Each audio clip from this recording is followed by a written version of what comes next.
Hello, everybody, and welcome to Season 3, Episode 25 of History's Greatest Idiots, the show where we take you back through all of history and give you stories of absolute, utter stupidity so that you can learn lessons from those stories and never repeat those mistakes again. But who are we kidding? We're humans. We like mistakes. And can you believe it, Derek? We're on 75 episodes. Main episodes. I know. So many. That's a lot, man. We've flown through this season, I feel like. It has gone fast. It has. I feel like this whole year's gone fast. But it's been a weird time warp of fast, but really slow. Like, it's been fun and enjoyable, and it seems like it's taken forever, but then it's like, well, wait. No, it's not 2020 still, so it's been really fast. It has been really fast. And, I mean, just to recap, like, we're now on, I need to go back to our analytics page. We're on 43,138 all-time plays, which thank you all so much for that. Bright Eyes, Kimberly, welcome along. I got my gift. Thank you so much. Kimberly, we're so glad you got your gift. I hope you get a chance to use it if you're ever like pulled over or something like that. I'm really pleased you got your gift. And yeah, 43,138 all-time plays. We have 1,075 Spotify followers, although it says differently on my phone. It says 1,079 on my phone, so I don't know which is accurate. And we get a bunch of Spotify impressions, which is cool. It's kind of, I think their follower count is kind of like my scores. They just make it up as they go along. Yeah, I just feel like they like put it up and down randomly wherever they feel like it, which is totally fine. So yeah, thank you all so much for 75 amazing episodes, end of season 3, and we are racing towards 100 episodes at this point. We're very established right now. Also, before I forget, I want to give a big shout out to our patrons. Kimberly has joined us. We've also got Andrew Zavara, and also oh my goodness, Jesse Christ, our OG patron. Thank you so much.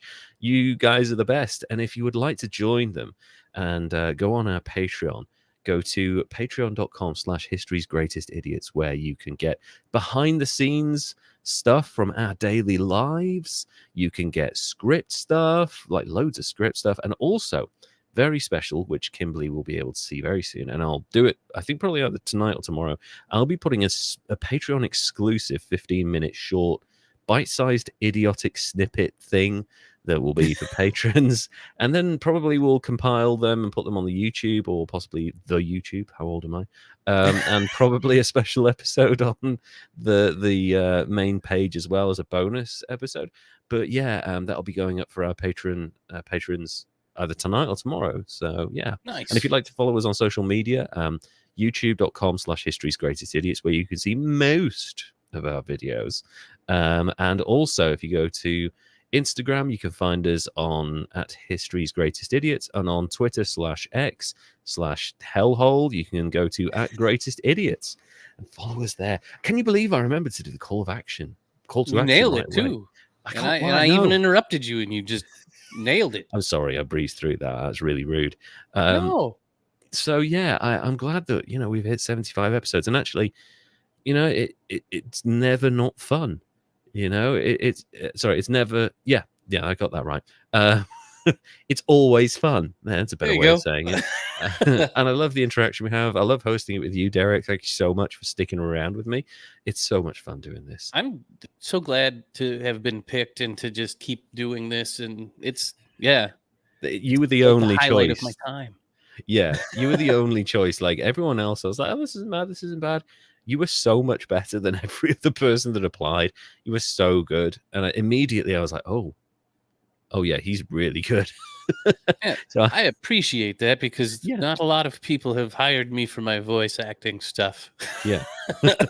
I think it was just like your presence. I was like, oh yeah, he gets it. And like people will like this. People will like this person. He seems really personable, and you are. So congratulations on having a nice, friendly, approachable voice. Yeah, thank you. I like Unlike all of me, you too, and you. yeah. I kind of sound like a bit of a Sith Lord at times, so I'm glad people are okay with that. I was going to ask you, how's your day been, man? Because we only spoke yesterday, but what have you done with your Saturday so far? Oh, we did a little bit of holiday shopping. We had some stuff picked out for the kids. Nice. Yeah. Um, that's Got about it. no. Okay. We've had because obviously it's much later here. It's like 8:10 at night. We've had a full day. We went to Iron Bridge. What is that? Iron Bridge is so it's called Iron Bridge because there's a big fucking iron bridge in the middle of the city, and it's the world's first iron bridge, which is like a big attraction. It's kind of a celebration of the birthplace of the Industrial Revolution, which was kind of around this part of the world.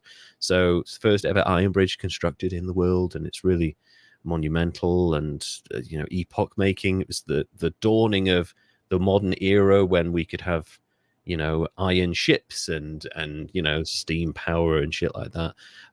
But also like the town itself, when people picture a like kind of a stereotypical English or maybe British town, the way they think of like, oh, it's going to have nice quiet cobbled streets and like houses, and basically they're picturing Iron Bridge. So if you Google Iron Bridge, the River Severn goes right through it, and it's kind of at the point of flooding now. It floods every single year without fail. It's like the fucking it's like the Euphrates or something. Like it floods constantly.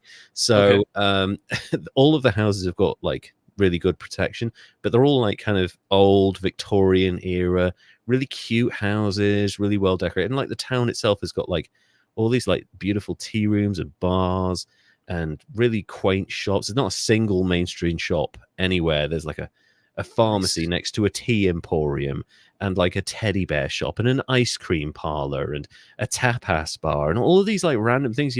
I was walking around and we were falling in love with Ironbridge again. And I was like, I looked while I was in the toilet. I looked at the prices of properties and I was like, we could buy here.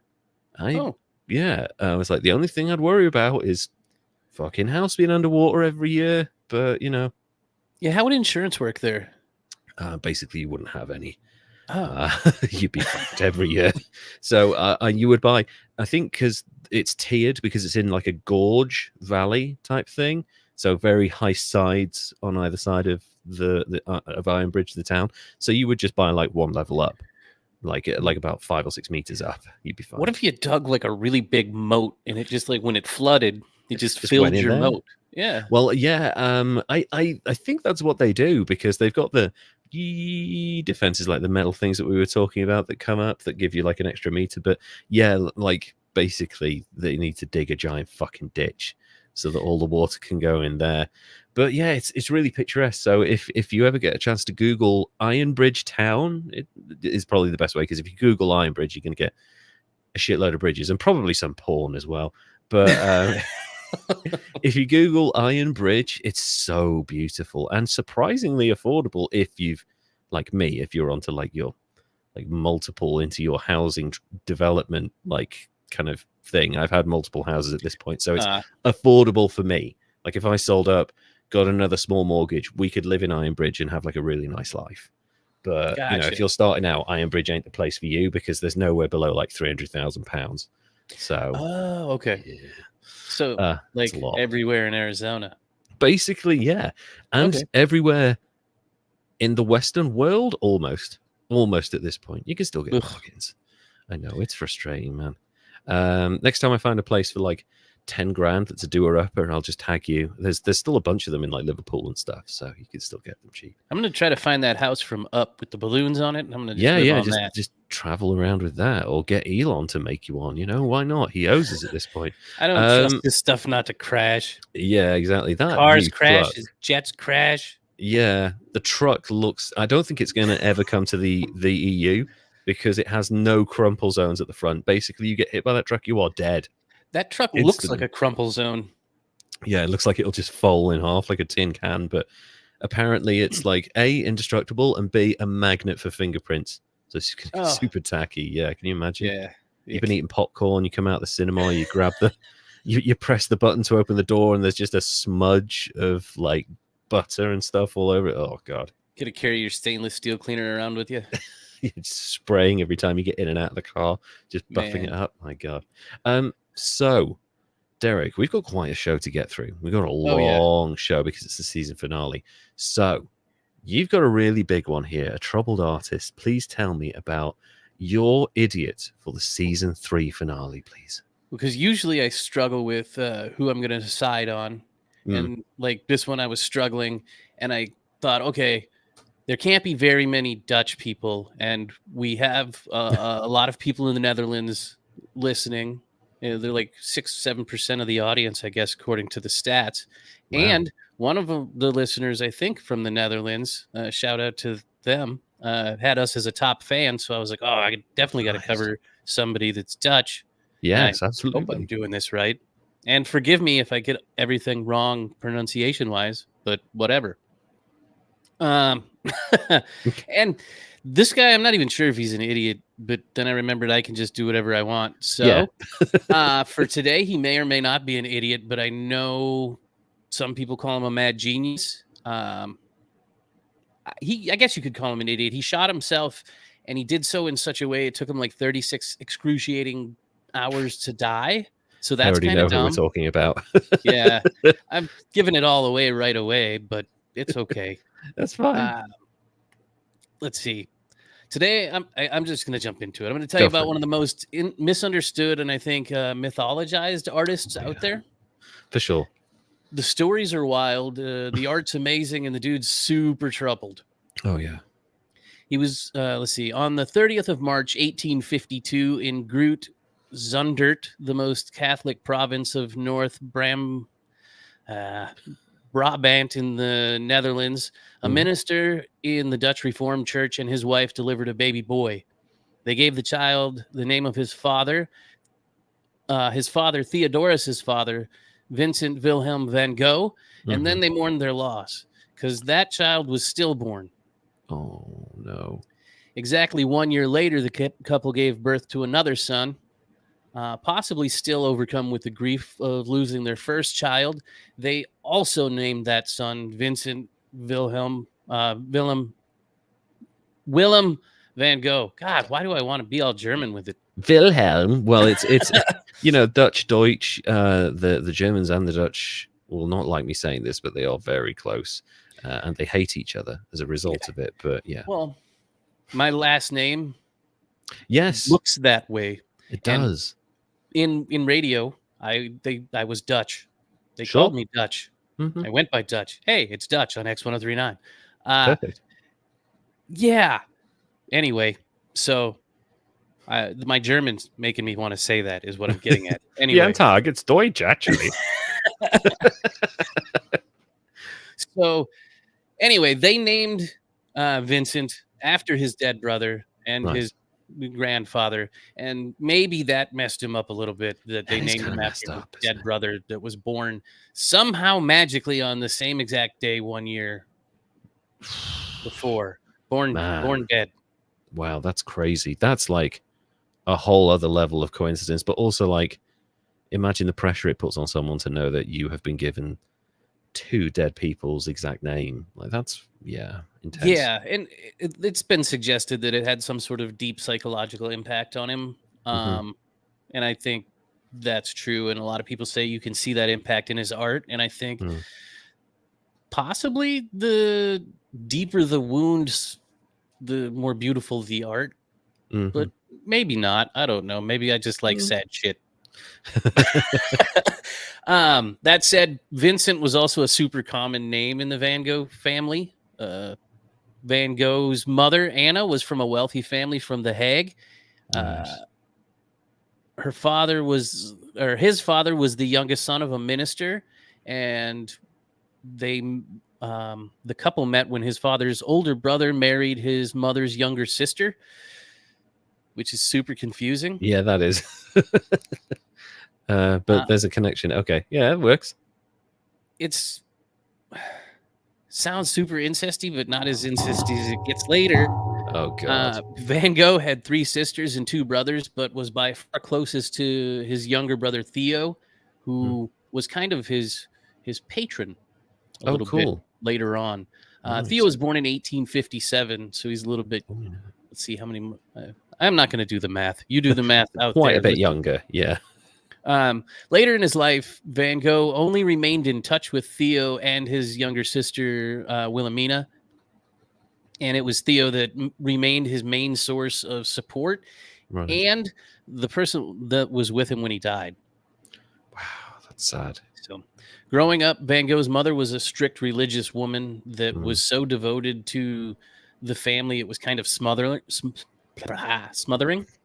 Yeah. That's so smothering religious mother. That's, classic start of a serial killer right there. Could be. Yeah. So and he kind of has elements of that, but he never goes super violent externally. Yeah. I mean, he has some violent moments, but we'll get there.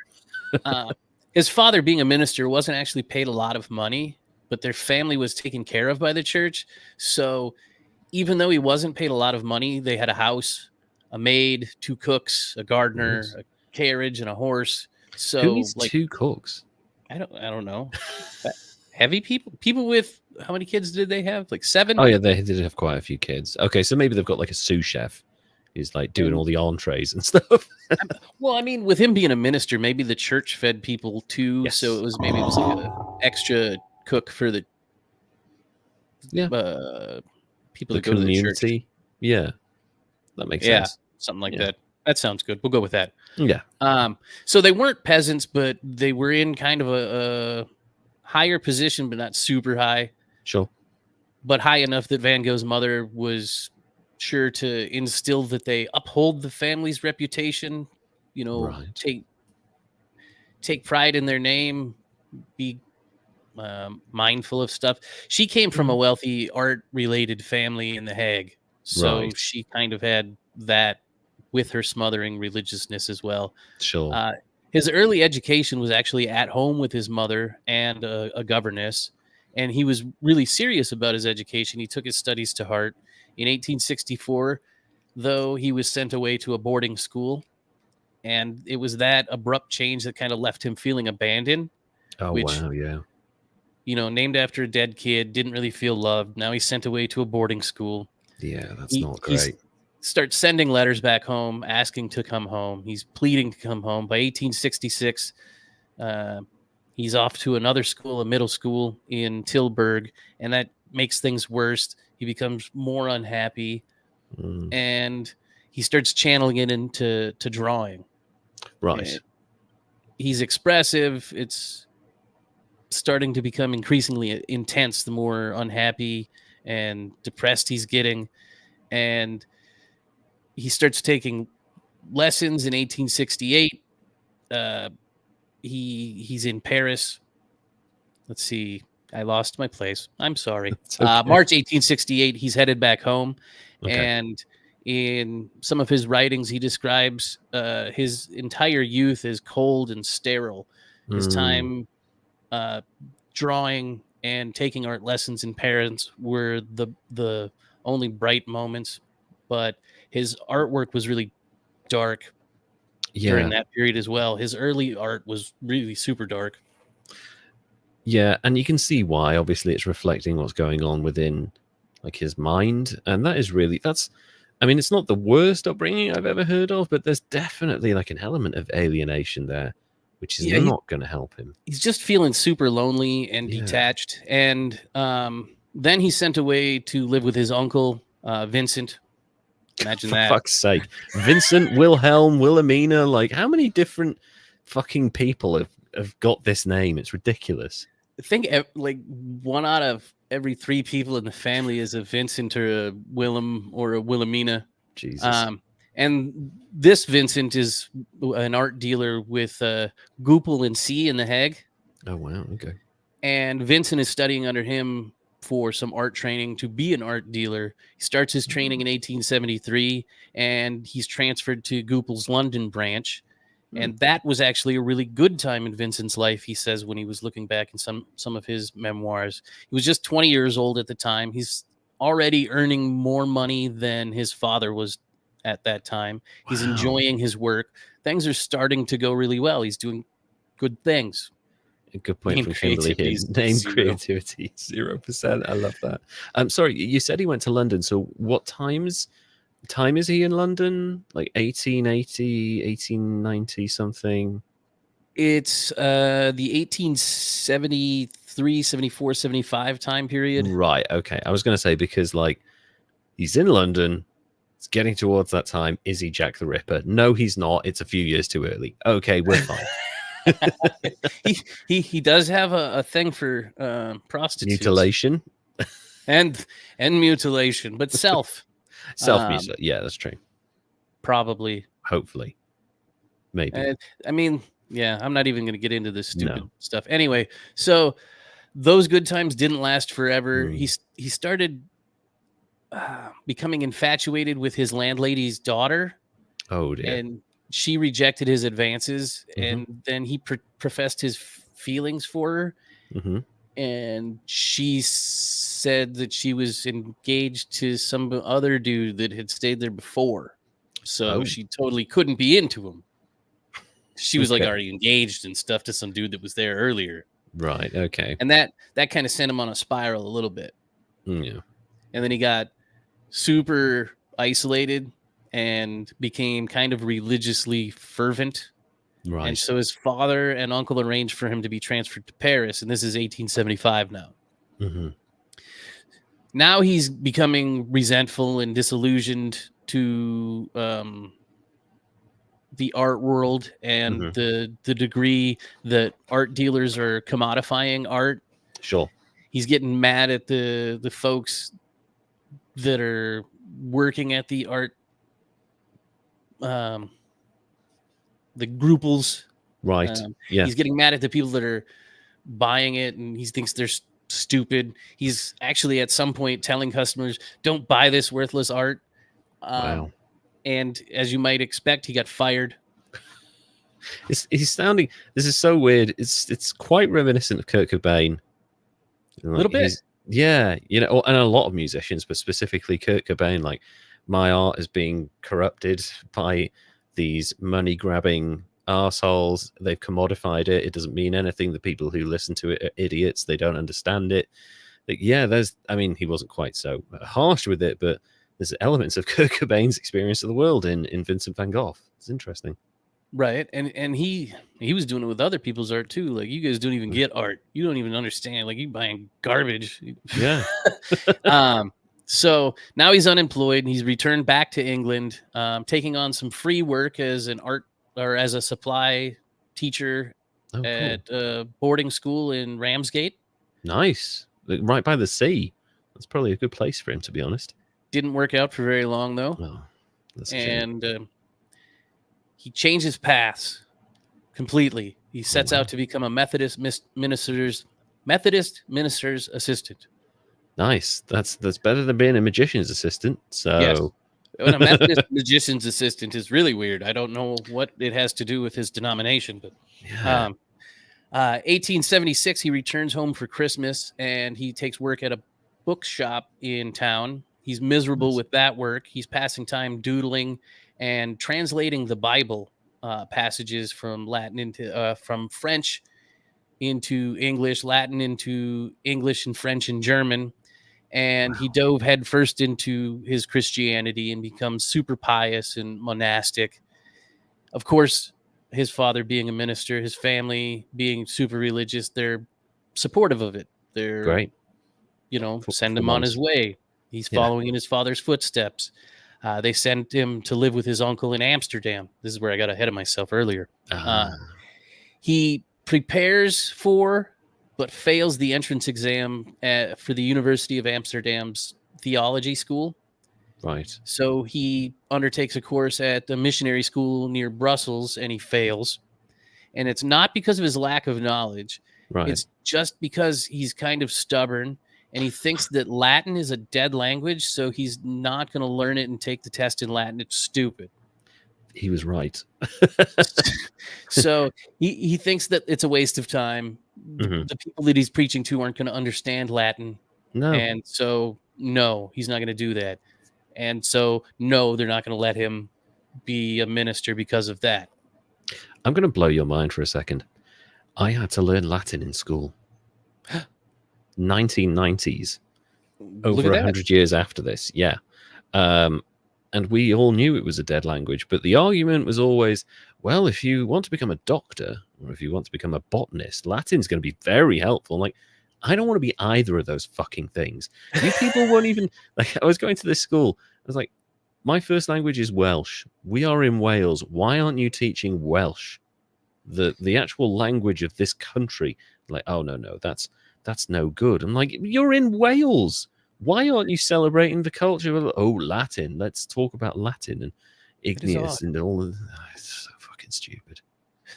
So wait, they don't teach. They didn't teach Welsh, but they taught Latin, German, Italian, French, and a bunch of others. That is odd. That is that's elitism, is what that is. Yes. Because, yeah. Welsh was seen as very much like it's quaint. It's like a local language. It's not the language of trade. Like, Latin hasn't been the language of trade for like 1,500 fucking years, and we're still learning that. I can't speak Latin at all. Neither can and I when anymore. People do it, it freaks me out because it sounds just evil. It is weird. My wife knows a bit of Latin because she's Catholic, and there's a lot of Latin in the Catholic world, but it is virtually useless, and it's still being taught by elitist schools up and down the country. So, gosh, I wonder if I'm evil, because when people speak Latin, it hurts my ears. No, it's okay. You're not evil. They're evil for quoting Latin at you. That's the evil part of that conversation. Sorry to interrupt, but yeah, he was right. In 1880, whatever, Latin is a dead language and has been for a long time. So yeah, he's not going to theology school, but he's still going to be a minister. He's undeterred. Right. He's driven to preach, and he takes a post at a coal mining missionary in 1879. Tough. And to show his support for the impoverished congregation, hey, that's the word I was looking for earlier. There you go. He gave up his comfortable lodgings at a bakery to a homeless person at the coal mine. And then that's great. He moved into a small hut with a miner and slept on the floor on straw. That's actually, I mean, that's about as pious as it gets, really. But also, it's kind of torturous if you've ever lived above a restaurant or a bakery. Like, oh man, and you have no money, but you can smell what's being made downstairs. Like, it is torture. But no, that's actually a really cool thing for him to have done. Yeah. Yeah. Well, poor homeless guy though. Now that is mean. Yeah, that is kind of mean. Okay. Anyway, but his sleeping on straw in a hut with a miner didn't go over well with the church authorities. Oh, I bet it didn't. They fired him for undermining the dignity of the priesthood. Undermining. That's funny. Which is weird, because it seemed like a super Jesus thing to do. That's exactly what. And also they're Methodists. The whole point of Methodism was to reject the overly elaborate lifestyle of Catholicism and the trappings of that. You were supposed to be more pious. You were supposed to be more humble. And yet this guy has given up his lodgings to someone who is less well off than he is, and he's being punished for it. That's completely against your own fucking doctrine. So weird. Just weird. Kimberly here. My sleeping next to a bakery, I'd gained 40 pounds in my sleep. Yeah. I lived right across from a fish and chip shop. It wasn't good for my waistline for a while. So yeah. Oh, yeah. I can imagine.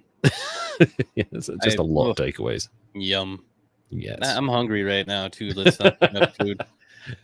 So from there, after being fired from the unpaid coal mining, sleeping on a floor priest job, he walked 75 kilometers to Brussels and then eventually heads home again, stays with his parents in I hope I say this right, Etten. Yes. Etten.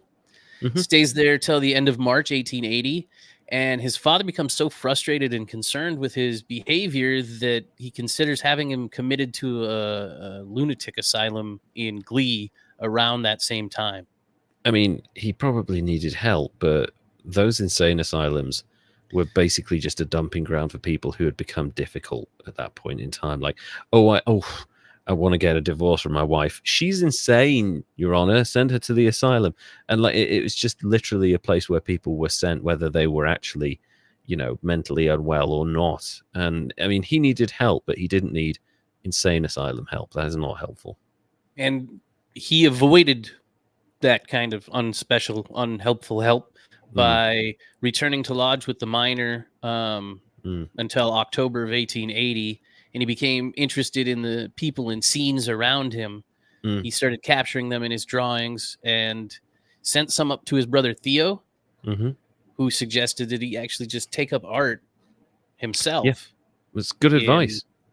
So he traveled back to Brussels to study with the Dutch artist Willem I had looked this up earlier. Roelofs. Okay. Yeah. Roelofs. Okay. Yeah. In 1881, he returned to Etten to stay with his parents again, but he kept up with his art this time, so he wasn't going off the rails so much. He was drawing his neighbors as his subjects for a lot of his drawings, and in August of that year, his cousin Cornelius's husband passed away, so she came to stay with them for a visit around or after his passing, and he took an immediate liking to her. Yeah. So they would go on these long walks and spend a lot of time together, but she was 7 years older than him, and she had an 8-year-old son. Oh, wow. Okay. She was also his mom's sister's daughter. Oh, yeah. So, yeah, cousin. Yeah. I mean, that's right up there.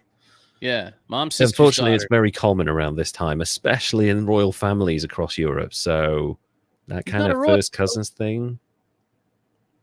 He's an artist. He's an artist. It's an artist. It's fine. He's weird. Just let it go. He declares his love for her and proposes marriage. Oh, of course he did. She refuses, and the way she does so, is so mean because she's like, no, nay, never. Holy shit! Really? The translation of it was no, nay, never, and then she left. Fuck me, that's a bit intense. You could have just said one. I think he'd have gotten the message. Well, maybe he didn't, but that's it. That's harsh. Don't destroy a man by rejecting him. Reject him in a way that he's allowed to keep elements of his dignity. But Jesus. Yeah. But following that crushing, awkward cousin love rejection that happened there, he went back to The Hague to try and sell his paintings and meet with his other cousin. Don't worry, though. This one's a guy. So okay, that's fine. He's not interested. Good. Yeah. Probably won't try to marry him. I don't think. So he took some advice from that cousin and tries to stay distracted with art. But in late November 1881, he decides, I've got an idea. I'm going to write a letter to Uncle Johann Stryker. That's his cousin Cornelia's dad, the one that he proposed to. That's not a good idea, right? No, the letter was kind of not a great idea at all. It was a worse idea that a few days later he was in Amsterdam at their house, pleading with them to let him see her and speak to her. Oh no. And then in despair, he thought the best way to get them to let him see her was to just stick his hand in the flame of a lamp. I heard this story. And say, let me see her for as long as I can keep my hand in the flame. And I guess in a letter to his brother Theo, he says he doesn't even remember doing it, but he thinks his uncle blew out the flame.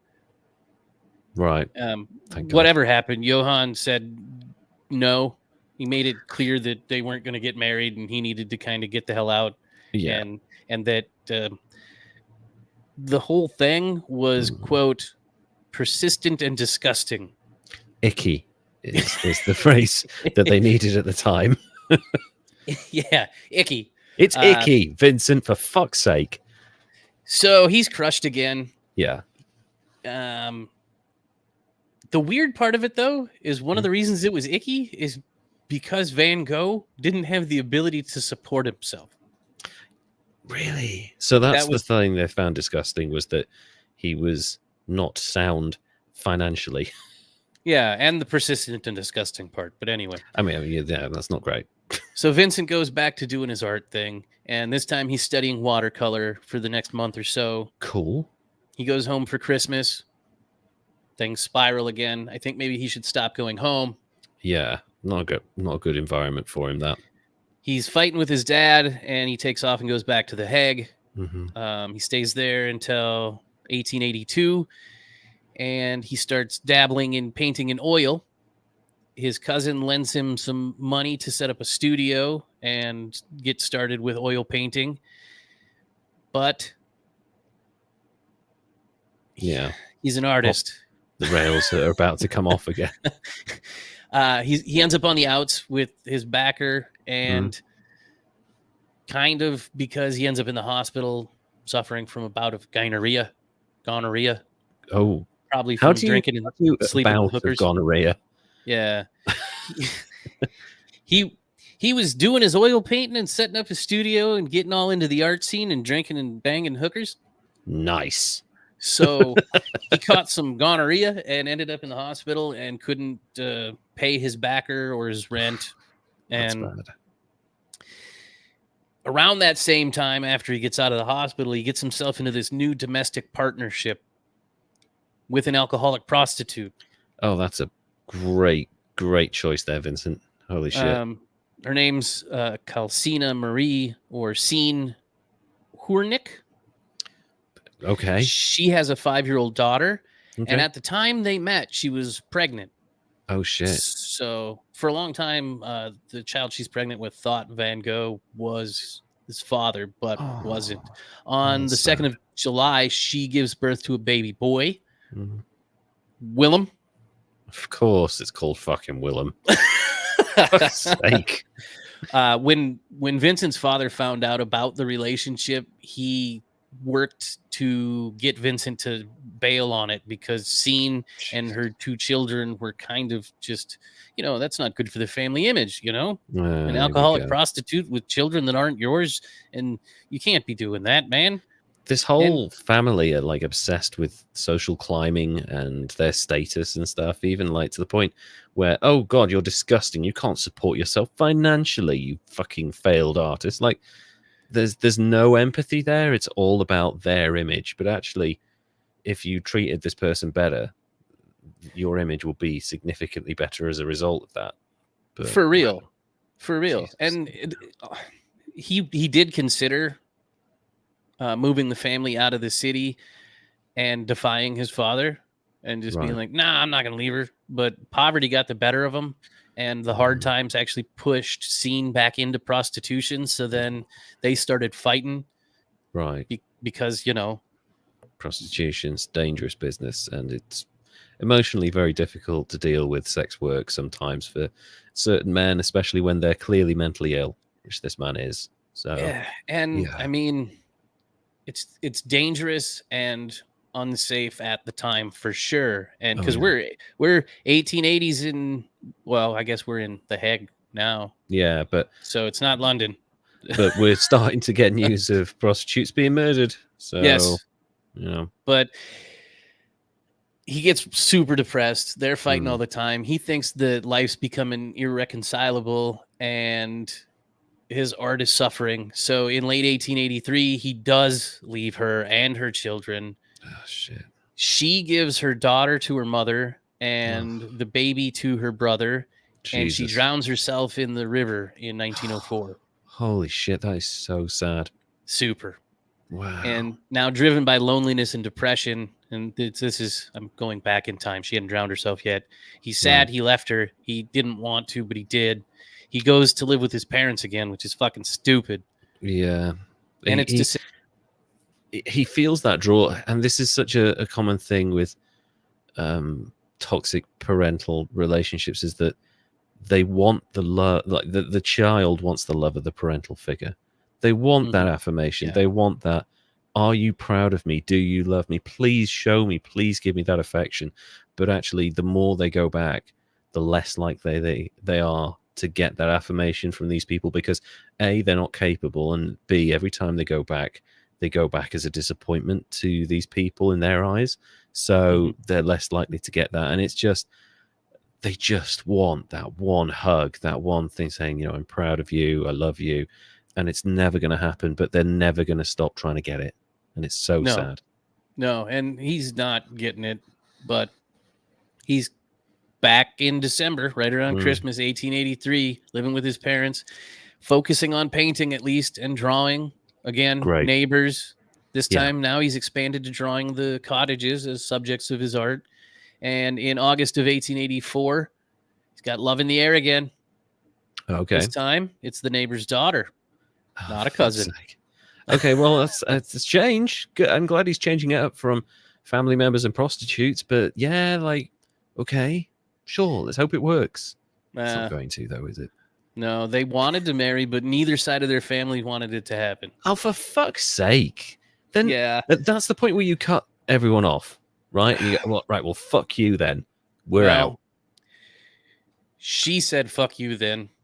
And in a distraught, bad decision, took an overdose of strychnine. Oh my God. She did survive because Vincent rushed her to a nearby hospital. Fucking hero. Their relationship didn't work out. In 1885, Vincent's father dies of a heart attack, and he spent the rest of the year painting stills to deal with that, I guess. Sure, yeah.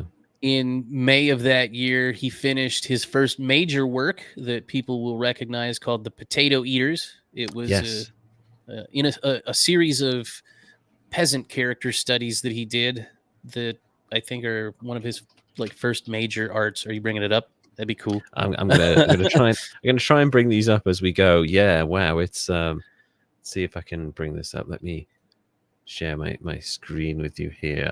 It's very difficult for me to do this live without planning, but it's super hard on the fly. So I'm much props to you if you nailed it. But he sent his work off to his brother Theo in Paris to get his take on it and see if he could get some sales done.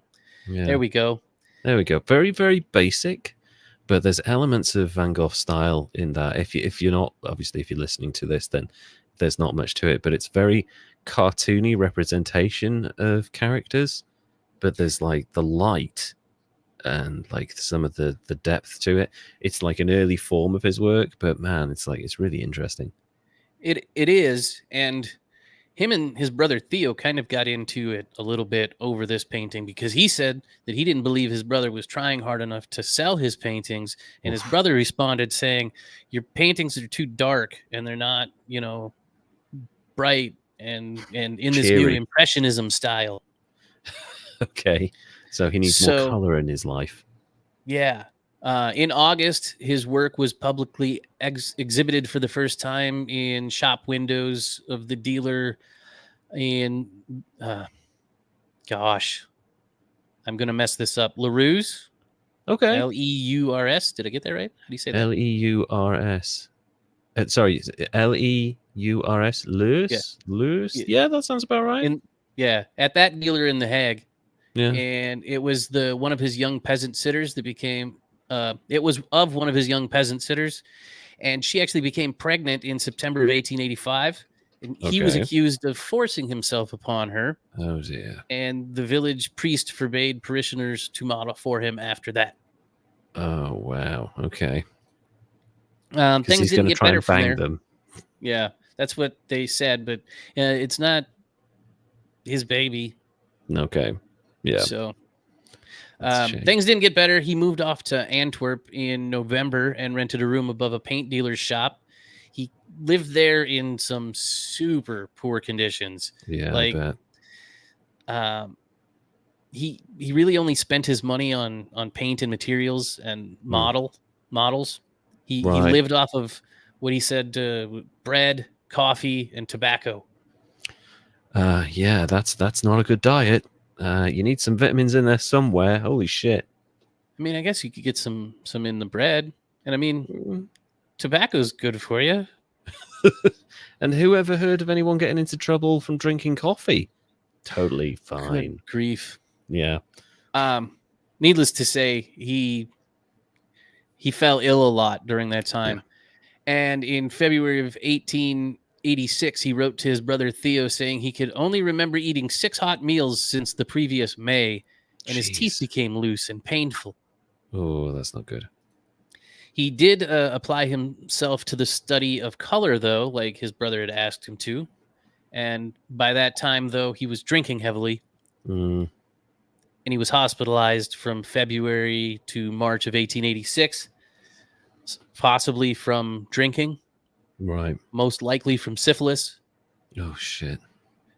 Following that, he does a brief stint at the Art Academy in Paris. Oh, following a brief stint at the Art Academy in The Hague, he heads to Paris to live with his brother Theo at his apartment. While he's there, he's doing really good. He's staying off the booze. He's not having any bouts of his Van Goghness. Yeah, not trying to marry any cousins. He's trying out different styles, uses of color, and then it falls apart. They start fighting a little bit. At the end of 1886, he finds living with his brother Theo unbearable, and by the early 1887, they made up. And they moved to the suburbs in Paris. November 1887, they're friends with Paul Gauguin. Cool. Gauguin. Yeah. And that's around the same time that he had just gotten to Paris. Wow. Theo introduced the two of them, and Vincent kind of had like an instant shine to Paul. And I know I'm going to say his name wrong all the time, so I'm just going to call him Paul. Okay, that's because I can't do that thing. Gauguin. Yeah, I say Van Gogh wrong too. That's why I call him Vincent. No, Van Gogh's that's pretty good. Van Gogh. Yeah. Either way is fine, really. I just sound really phlegmy when I do it. Van Gogh. So during that whole period of time while they're hanging out in Paris, he does over 200 oil paintings in those 2 years. Yeah, really productive time. And he starts slipping and drinking and doing art and partying with the Impressionists and fighting with them and drinking and suffering from a smoker's cough. And he decides he needs to get away for a little while and take refuge in Arles. I think that's how you say it, right? Yeah. He also thinks that Paul should come out and visit him at this yellow house where he does a lot of work. Yeah. In November, the two hang out there painting together. He thinks that there's going to be this amazing friendship, and maybe they can put together this artists collective at the yellow house. Yeah. And for like weeks ahead of Paul's arrival, he paints like 4 different versions of sunflowers in that week to, he admired him. He wanted to impress him. There you go. You're pulling him up. Yeah, I brought him up. I'll add that to the stage. There we go. Sunflowers, probably, other than maybe Starry Night, probably his most famous work, the sunflowers. There's something about them that it's artistically, it's not sorry, realistically and like technically, it's not great, but from an artistic point of view, like it's really cool image. It You is, get it, and it's like the use of the different yellows and still making it pop kind of just trips me out for some reason, and I don't know why. Yeah, it makes you feel something, and that's great art, really. And he painted all of this because he admired Paul, and he wanted him to be Vincent wanted him to treat him as his equal. Right. Okay. But Paul was kind of arrogant and domineering, and it frustrated him. So they fought a lot, and Vincent started to think that Gauguin was going to bail on him. Right. So tensions were rising, and at one point it reached a crisis where Paul thought he was getting ripped off. Oh. And Vincent thought that he was going to run away. So there was like some sort of altercation on the evening of the 23rd of December, 1888. Right. Now, that's the time when a mutilation occurred. And it's not for sure what exactly led to the mutilation of Vincent's ear. Yeah. But it's on this evening that he goes back to his room, and he may have heard voices, or may have not been that, but he either partially or totally cut his left ear off with a razor. That's right, yeah. And then he bandaged the wound, wrapped it in paper, and delivered it to a woman at a brothel that him and Paul used to frequent. Why? Well, I know why, but yeah, shit.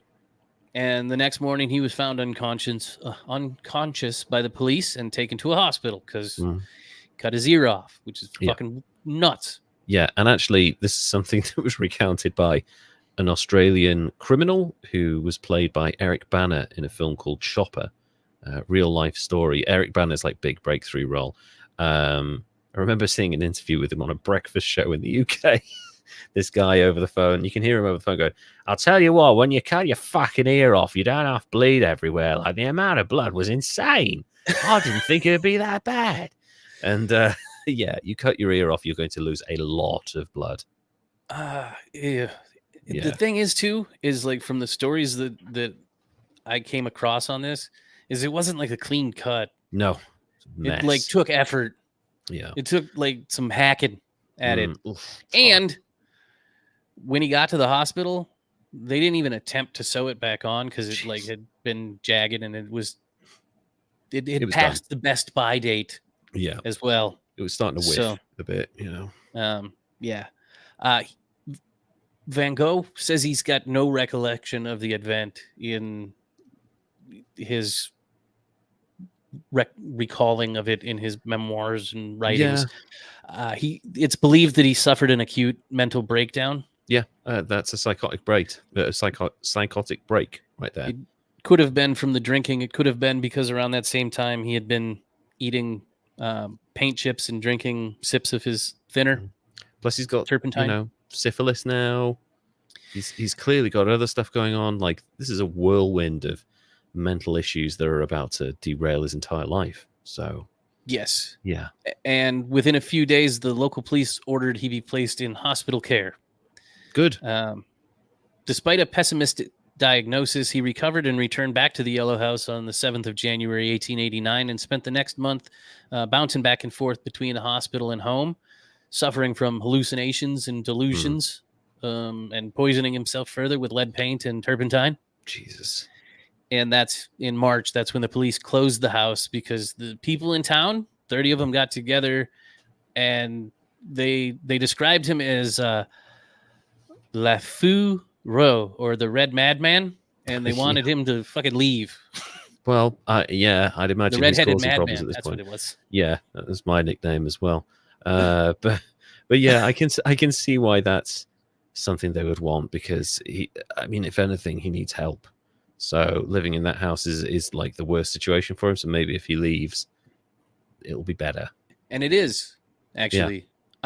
After about 2 months, he leaves and voluntarily enters the asylum at Saint Remy, Okay. And he writes around this time that sometimes moods of indestructible anguish, sometimes moments when the veil of time and fatality of circumstance seem to be torn apart for an instant. I think I just totally messed up that quote, but he's tortured and he goes to the institute at Saint Paul, Saint Remy de Provence. Okay. And Okay. this is where he does a ton of work because he gets 2 rooms, you get 2 cells, nice. 2 places with bars on the window. Lovely. One as a studio, one to sleep in. Okay, good. I mean, actually, as much as I don't really think prison works at all, especially when someone is mentally ill, giving him space to be creative while also giving him structure and looking after him might actually work. The Saint Remy was actually probably the best place that he could have gone as far as the mental health facilities of the time. It was a former monastery. Yeah. It was run by a former naval doctor. And like I said, he had his 2 cells. He used one like a studio. And the clinic had a garden that he overlooked. And it became kind of the main subject for a lot of his paintings. Great. He did a lot of the hospital's interiors. And eventually he was allowed short supervised walks. Good. He painted a lot of the cypresses and olive trees, the landscapes. And it was his time at Saint Remy that he painted the most famous painting that you mentioned earlier, the Starry Night painting. Yeah, I'll try and pull that one up now. Kind of a combination of a view from his window of the town in the distance and an exaggeration of the cypress trees in the garden. And it was like a mishmash of something that doesn't exist, but at the same time, the view of the distance from his window in his room at the asylum. Yeah, really intensely beautiful and imposing painting. It really is something special. And it's kind of like the zenith of his abilities as an artist. There's just something staggeringly unique about this. And it's one of the most famous paintings of all time.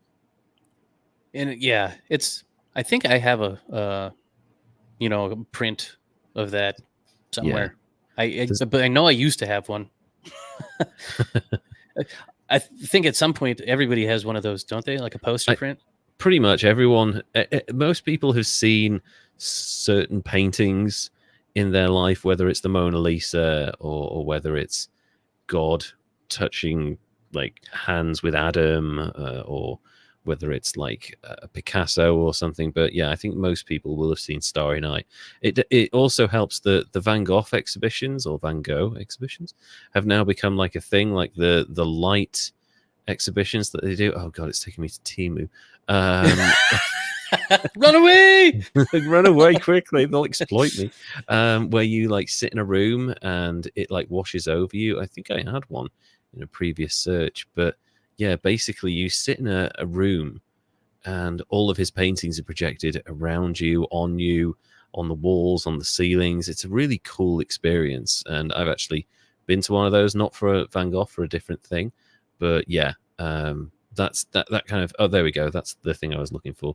So you sit in a space like this and all of his artwork is projected around you. It's a really sensory experience. And if you ever get a chance to go to one of these exhibitions, it doesn't have to be Van Gogh, but go to these things because it's actually really good for your blood pressure, stuff like that. It looks awesome. It really is. I would enjoy that.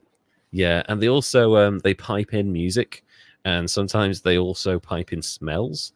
Like, so if the sunflowers, they'll pipe in like the smell of a meadow and stuff. Oh, yeah. Nice. It's a fully immersive sensory experience. It's really, really special. So if you get a chance, go to that.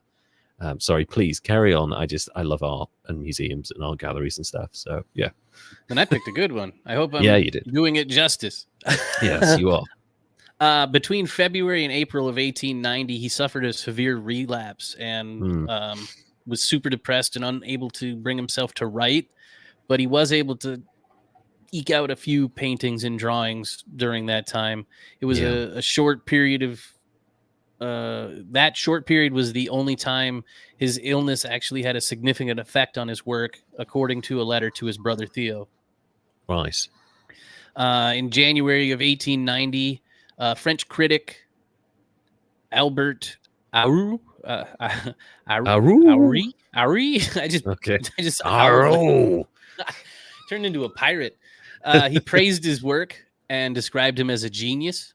And then in February, he painted 5 versions of Madame Ganot based on a charcoal sketch that Paul Gauguin had produced when they sat for artists in November of 1888. Okay. Then also in February, he was invited by Les. I don't know if this is XX or 20, which is a society of avant-garde painters in Brussels. Cool.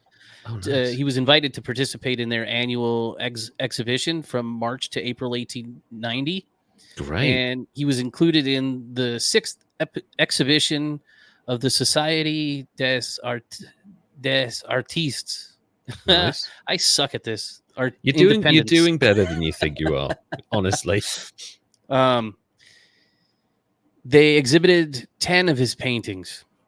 Great. So while his stuff was on exhibit, goodness, there's so many like little asterisks above the French words and stuff. I know, I'm it's losing my very hard place in the writing. I need to make it bigger. My eyes are going bad, people. I'm getting old. Yeah. So while his exhibit was on display with the Artistes Independents in Paris, Claude Monet said that his work was the best in show. So that's high praise. Yeah, and actually, it's really good that, I mean, because people say, oh, he was unrecognized in his life. He wasn't, but he didn't get enough. And it's good that these people are saying he is a genius and this is the best work in show, because, like, I've just pulled up Madame Junot there. It's brilliant. And it shows his progression from, like, that painting of the potato eaters to now, like, the face of Madame Junot. It's amazing. It's obviously stylized, it's cartoony. You've got this bright yellow background, a really dark blue suit, but her face, it's part cartoon, part like ultra realistic. It's so good. Right. And I love it. And like his perspective is kind of weird, but it's so striking. And it makes you feel something. And that's kind of most of the stuff with art. So yeah, they're right. He is a genius and he is the best in show. So yeah.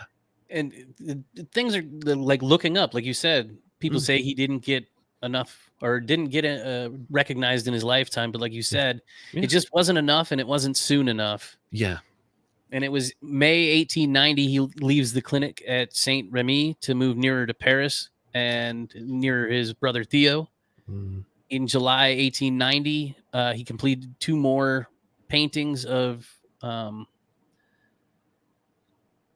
Dagby's Garden.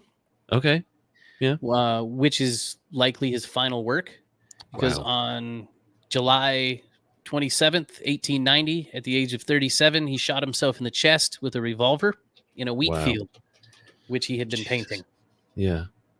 Or possibly in a local barn, which doesn't really matter, I guess. But he shot himself with the revolver. Oh my God, that's so dark. And this is the garden, the last painting. There's so much going on. It's so good. I love it. I love it. I love it so much. Yeah. That's clearly a relapse that's happened with him there, though, isn't it? Yep. And the bullet deflected off a rib, passed through his chest, messed all kinds of things up. But he was able to walk back to town. Jesus. Where he was attended to by 2 doctors, and his brother showed up to be by his side. He found him in good spirits, which is neat after you shoot yourself, I suppose. He was quite cheery, actually. Bleeding a little, but, you know. Didn't last for long because he got an infection and died in the early hours of the 29th of July, 1890. Wow. And his last words, according to his brother Theo, were, "The sadness will last forever." Shit. Those are dark last words. Yep. But he was right, because his paintings are basically the best record of his sadness, and they will live forever. So that's actually great foresight on your deathbed. Wow. Yeah. Yeah. And that was a super condensed version of Vincent Van Gogh's life. Yeah. I wanted to point out there's a couple of films. I mean, there's been a bunch of films made about Vincent Van Gogh's life and the stuff around it. The two that I really stand out in my mind, there's one which has got Willem Dafoe as Vincent Van Gogh, which is one of the best pieces of casting I think I've ever seen, because all Willem Dafoe had to do was lose like 20 pounds. And he is Vincent Van Gogh. Like, he's drawn, he's gout, he's like really thin, but he looks like him. And there's like a whole meme now, like if you of a gif of like Willem Dafoe as Vincent Van Gogh looking up at the sky and the camera panning out, like that's from that film. So I'd recommend that. But also there's an animated film that took 10 years to make, and it's Van Gogh's life story, and like it involves his brother and stuff, and a bunch of live action performers. You can hear their voices, you can't necessarily see them, because what they've done is they've taken their live action performances, they've animated over them using Van Gogh style. Every frame of that film, and I can't remember what it's called, but you're relatively easy to find. It's one of the most beautiful films. It took 10 years to make. Wow. It's one of the most beautiful films I've ever seen, because every frame is a Van Gogh painting, and it's constantly flickering, so it's almost like stop motion in a way, but it's animated live action that has been done like that. One of the most incredible experiences of my life was watching that in the cinema with the soundtrack as well. The soundtrack's so good.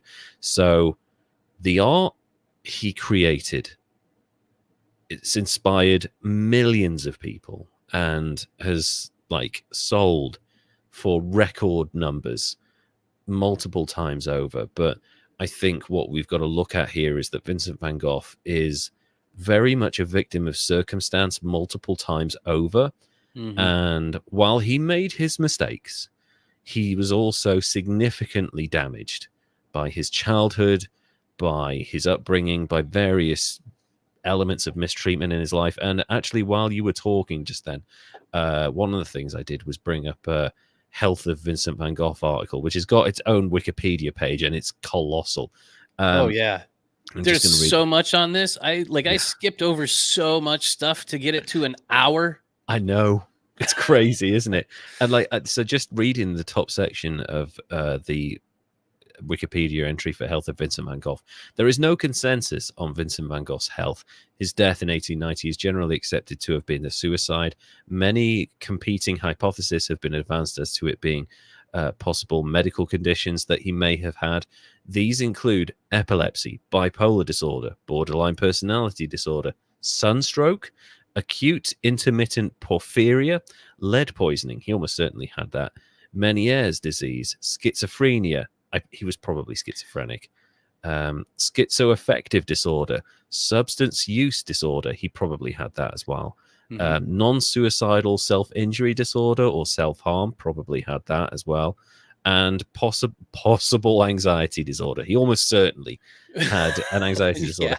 They've left out paranoia, but I guess that comes under the umbrella like of schizophrenia as part of that diagnosis. But I would say probably they don't seem to put it on here, but manic depressive for sure, because he had wild bouts of depression at various points and for specific reasons. These weren't like paranoid delusions. These were terrible situations that happened to him that caused significant damage to his mental health. And I wouldn't be surprised if he had a bunch of those. I don't know about borderline personality disorder, maybe sunstroke, probably, but that wouldn't really affect his long-term mental health. But yeah, and the gonorrhea and syphilis will not have helped any of those. Right. And the drinking and the eating of lead paint chips and shit, just like one of the truly most well-known tragedies of modern life in the world, really. And the art he's created is so beautiful and has left such an incredible lasting legacy that while he made stupid mistakes, I don't know how much of that I can chalk up to his own decisions, because he may not. I mean, he blacked out for some of these instances, so he doesn't even remember them, which is quite common with someone who's having like a mental breakdown. So Yes. I'm on this one, I'm giving Vincent Van Gogh a 5. Okay, that's fine. I mean, yes, some of the decisions he made around like trying to chase the women that he did and maybe going back to his parents and stuff, but all of that is trauma informed and informed by the mental health stuff that he was going through, which he didn't really get enough help with. And a part of me just wonders if he just stayed 5 more years in that institute where he was producing his best work and he was being called a genius, he might have lived a bit longer and he might have actually gotten the recognition he needed. If he'd just lived 5 more years there, just had that extra care and help, maybe he would have been fine-ish, you know? You wonder. It's a thing to wonder about, and it's important to acknowledge that while the trauma has led to him being an incredible artist, not all people who suffer significant trauma in their life actually go on to be, world-changing artists. So if you do know someone or see someone that is suffering from significant trauma or mental health issues, do what you can to support them and get them help, because not everyone's going to be Vincent Van Gogh. For every one Vincent Van Gogh who goes on to be remembered for hundreds of years after they die, there's like a million people that go unrecognized who just suffered. So, yes, yeah, look after them, get them the help that they can without imposing on their lives, and just try and help them a little bit. But yeah, what an incredible human being Vincent Van Gogh was. Holy shit. Absolutely. Yeah. Hope you enjoyed the story, and I did. Didn't mess up the words too bad. You did great, and I did enjoy the story. It's there is an element of, even though he's dead and died really young, there is an element of like the triumph of the human spirit in his paintings, because that's kind of the crystallization of that. Like that is so much beauty, but also so much pain in his work that actually it's a wonderful moment that's captured, and that's why these things sold for what they did, because mostly about the story around them as well as the art. So, we've been left with this incredible. We're all very fortunate to live in a world with the art of Vincent van Gogh being recognized, because it could have been a different thing if his art had been lost to the world. So yes. Thank you for that. I really enjoyed that. And he's not an idiot. He made some bad decisions, but again, how much of that was him, really? Right. Yeah. Well, yeah. Like I said, I'm just going to cover who I want. Yeah. I agree with Kim. I agree with Kimberly. You did great, Derek. This is very true. So, from someone who had an incredibly difficult start in life, to somebody else who had an incredibly difficult start in life, but went a very different way with it, and certainly left a legacy behind, but not the kind of legacy that Vincent Van Gogh left. Let me talk to you about Lee Murray, the scariest MMA fighter of all time. There's no debate about this. There's no like, oh, this person's really scary or this person's really intimidating. Lee Murray is the scariest human being who has ever participated in mixed martial arts. So I will tell you about why now. So Lee Brahim Murray Lambrini was born on November the 12th, 1977. On his mother Barbara Murray's side, Lee's family hails from Bermondsey, a densely populated semi-docklands part of South London between Tower Bridge and Old Kent Road, which is considered a traditional breeding ground for professional criminals, and in particular violent armed robbers, the kind of which you see in every Guy Ritchie film. Like, that's where he's pulling these characters from, is Bermondsey mostly. Okay. Anyway. So that's the lock, stock, and two smoking barrels area? Yep, the snatch area, all of that shit. That's all Bermondsey. Well, the characters, certainly, a lot of them will have been pulled from the people of Bermondsey and stuff, or the professional criminals that came out of there. Barbara was a hairdresser and later a telephonist, which is the British version of an operator. I thought I should cover that. So back in the days when you would call an operator, which happened right until like the late 90s, really, like, and maybe even into the 2000s to a certain extent. Did you guys have information where you call and ask the Yeah. time? Oh Yeah. yeah, all the time. Dude, Like the you just, kids don't even know. I know, yeah. You just, I think you pick up the phone and dial 0, get Yeah. the operator, and that's how I would find shit out. Before we had the internet, we had 2 versions of the internet before the internet. We had that you call up information and try and get connected. You had the yellow pages, which was obviously super useful, and actually people used it at the time. And actually, the third way in the UK was a thing called teletext, or in the BBC it was CFAX. So you would have a button on your TV remote, like a red button, and it would bring up these like text listings. I'm gonna share my Oh screen with boy. you again.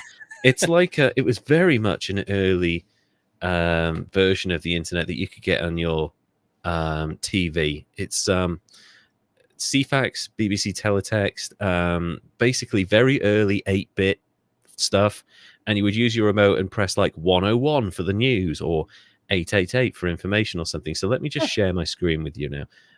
Share screen. I'm such an old man when it comes to sharing this stuff. So those of you who don't know won't be able to see this, but yeah, this was teletext. Wow. So you'd have this. You'd press like the button on your like the red button on your remote control, and you'd get this. And then you'd have a series of listings. So you would press 303 to find Ericsson rules out Sweden switch, or Catamol blow stuns Sunderland. So this would be the football section and stuff. And then you'd have the weather section. So it'd have the weather listings for your area and stuff. And you could do all of this on your TV. Like, obviously it's not the internet and you couldn't interact with it, but it had everything you needed. You know, financial headlines, sport headlines, food guide. You could, a lot of people, this is a really random one, a lot of people booked holidays through teletext.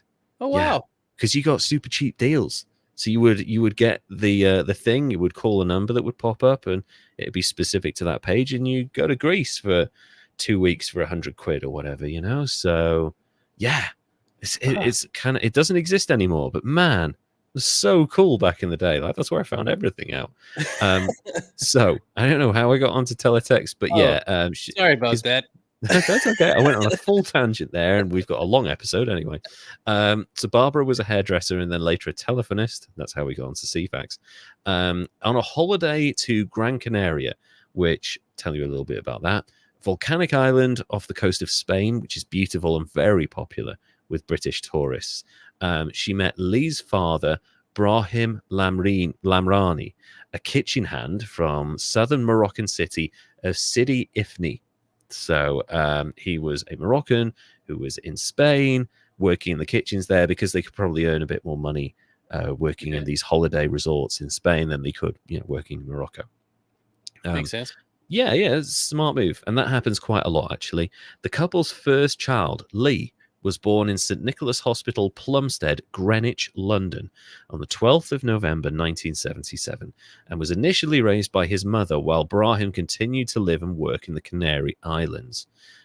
Eventually, he moved to England and married Barbara in 1984, and in 1985, she gave birth to Lee's only sibling, Rakia, which is R-K-I-A, which sounds like a very traditional Moroccan name, I'd imagine. Okay. Yeah. The family lived at 11 Buttmarsh Close, Plumstead. What? Buttmarsh. Marshy butt. And that's going to become I'm very much a running. Yeah. It's going to be a very strong running joke that I will be playing with. I'm going to be playing with that Buttmarsh for a while. 11 Buttmarsh Close, Plumstead. Plumstead's weird too. And Murray attended Foxfield Primary School, where he met his future wife, Siobhan Rowlings. Siobhan, kind of written the Irish way, so Siobhan, but it's pronounced Siobhan. Shiv from Succession. Yeah, that's where it comes. Siobhan Rowlings, 3 years his junior. Murray's closest associates, we're already at that stage at this point, were boys from Buttmarsh. Oh God, it's impossible. It's how could you not? And you made me laugh high pitched. I know. And the surrounding estates, who called themselves the Buttmarsh Boys. Oh God, on purpose, boys. What? No, they fucking didn't. Surely, no wonder he became so violent. Yeah, Look, it's the like a butt boy named marsh Sue. boys. Yeah, exactly. Described as happy kids who used to play like normal kids on the estate, which, if you know about kids playing on council estates, kind of violent sometimes. The Oh. boys fought to establish an internal pecking order and believed they had a duty to look after Buttmarsh.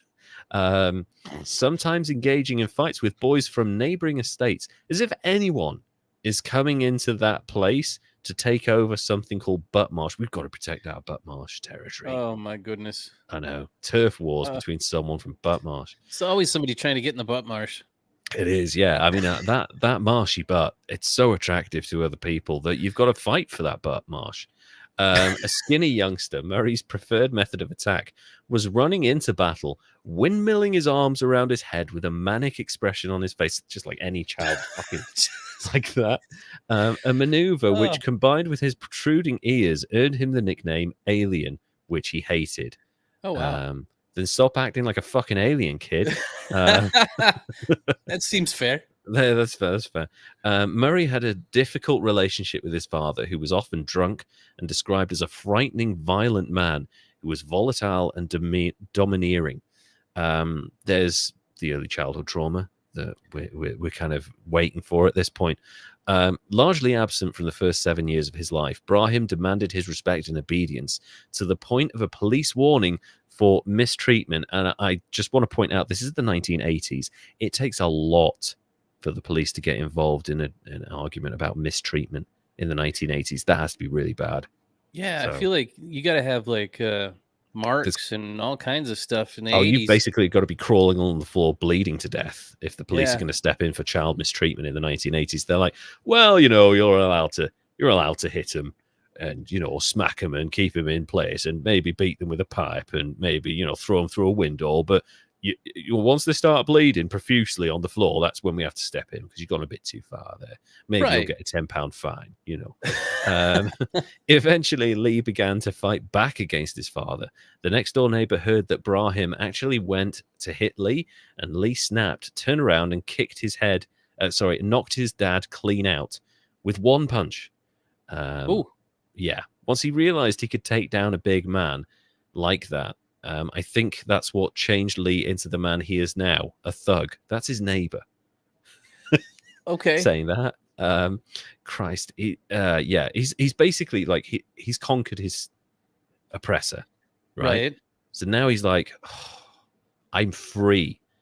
And instead of being like, yeah, exactly. Instead of being like, now I can relax, now I can be a different person. Now he's like, what's my next challenge? Which is scary. Especially as he's been fighting with the local boys over the butt marsh. Their relationship grew so tempestuous that Brahim felt living together would eventually result in a death. So he moved out. Probably yours, mate. That's why you ran away, you bitch. Because your son is now like, I've put up with your shit for years. I will fight back. And if you don't leave, you'll probably die. And he's like, okay, I'm going. Get Menendez. Yeah. Like, that's some fucking Oedipal shit right there. Like, get the fuck out of my life. Barbara was then left to raise Lee and Rakia largely on her own. At this time, Lee began attending Eaglesfield Boys School, which is where he met his eventual best friend and partner in crime, literally partner in crime, Paul Allen. They committed actual crimes together. So that's a literal statement. Murray, who enjoyed reading and puzzles, was a subpar student, mainly doing well in football, but failing to make the school team. Teachers found him almost unmanageable. He was expelled and found enrollment at Woolwich Polytechnic School to complete the statutory years of his schooling. He couldn't wait to get out of school. So the second he hit 15, 16, he was done. Out of that fucking door. I can see that if the only thing he was good at, he didn't make the team on. Yeah, he's only good at football. He quite likes puzzles, but also he's incredibly violent. So, do they have a what is there for him in school? Sorry, what? Did they have a puzzle club? I mean, probably not. Like, the Polytechnic will have been focused on like actual training. Polytechnics are kind of like colleges that are really only focused on vocations, so like carpentry and like car maintenance and stuff like that. The kind of stuff where it's like, all right, you can go and get a job now, mate. You know, like you finished your school and you can go and repair cars or build like a shelf or whatever, you know, but or become a builder. Like that's the kind of thing polytechnics were in the 80s. By then, Murray was living on the streets and was a member of a gang based at the Barnfield estate, which is slightly more intimidating name than Buttmarsh, but Barn and Field. Yeah, that's a scarier combination than Butt and Marsh, I guess. Yes, yeah. Yeah. He began stealing and drug dealing as part of his everyday activity. He and his friends were allegedly in daily contact with Nigerian drug dealers who operated at Plumstead train station. And an eventual turf war broke out that saw Murray and his friends win a local territory in drug trading. I don't know how they won, but I don't want to find out. So I don't. Yeah, they won violently. Probably they won violently, and he's now a drug lord. Basically, he's a drug baron. Okay. Murray was eventually convicted of possession of cocaine and cannabis. Was named in the Old Bailey as a notorious London drug dealer who employed Paul Allen as his right-hand man, plus a network of drug runners. Definitely a drug baron. Okay. Yeah. One of his best friends from this time was a local ruffian and future mixed martial artist called Mark the Beast Epstein. Different Beast Epstein, who claimed that he and Lee sold crack cocaine, and Lee made a lot of money from that. I mean, yeah, I don't think I've ever really heard of a broke crack dealer. You know, they usually do okay.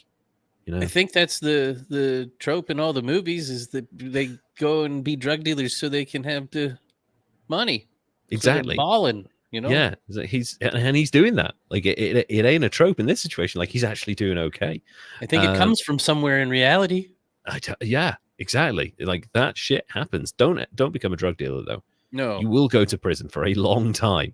Murray also proved himself adept at the more violent side of selling drugs, typically to control territory and make sure customers came to pay.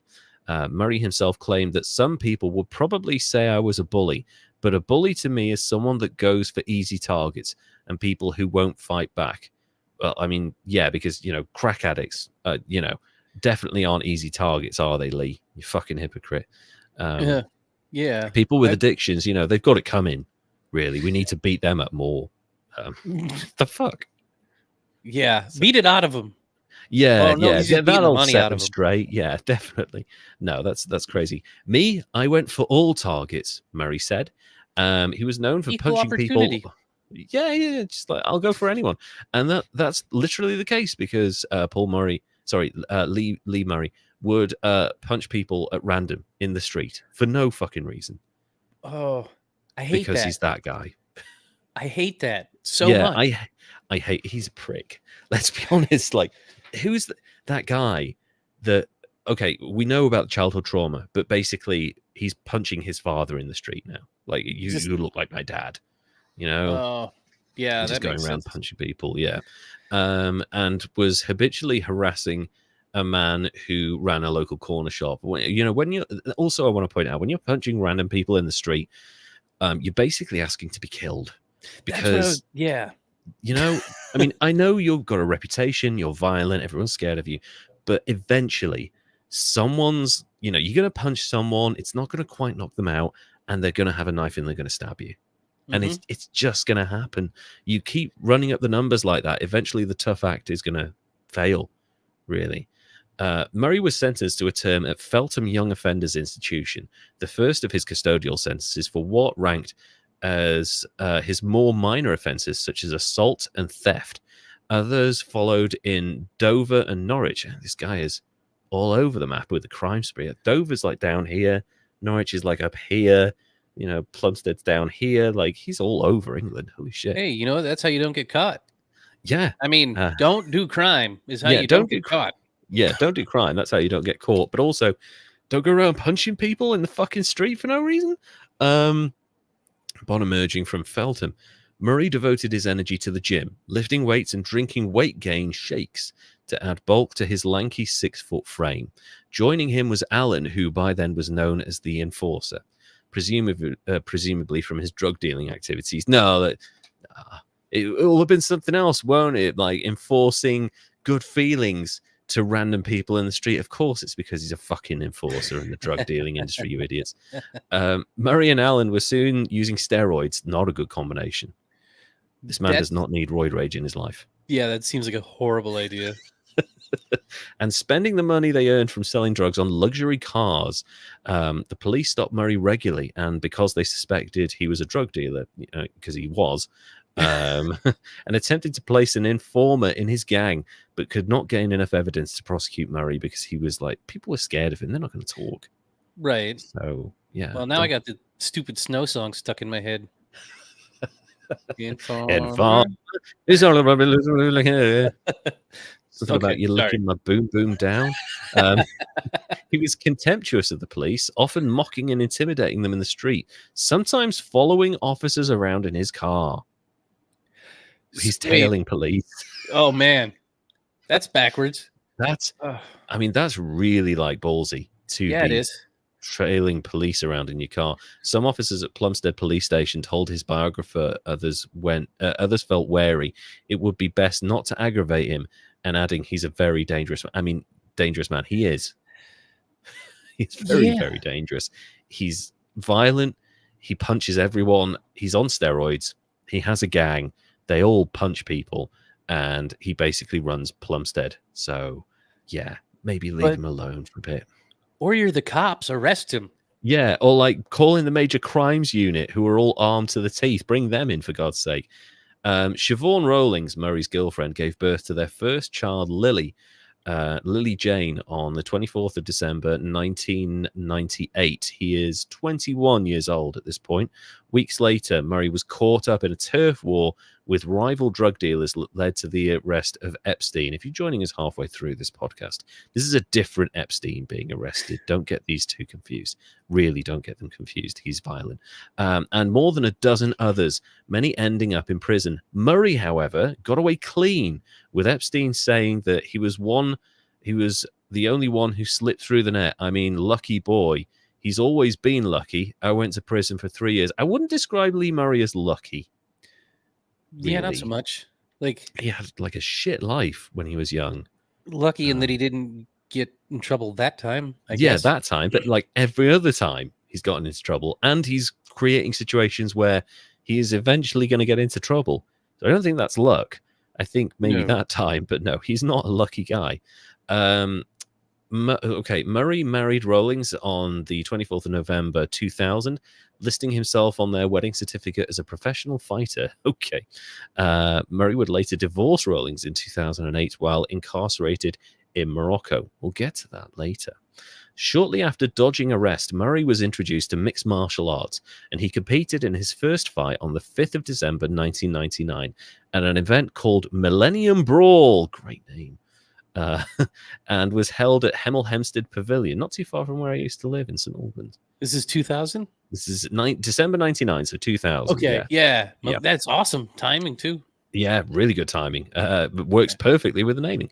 His opponent was Rob Hudson, and Murray knocked him out in the first round, prompting event promoter Andy Jardine to say he was so quick they called him Lightning Lee Murray. I think that's just a promoter being a promoter, really. But it sounds a bit like Snatch, where Brad Pitt's character just like one punches everyone all the time, and they have to be like, can you stop knocking people out, please? We need to go to the 4th round to make some money off this.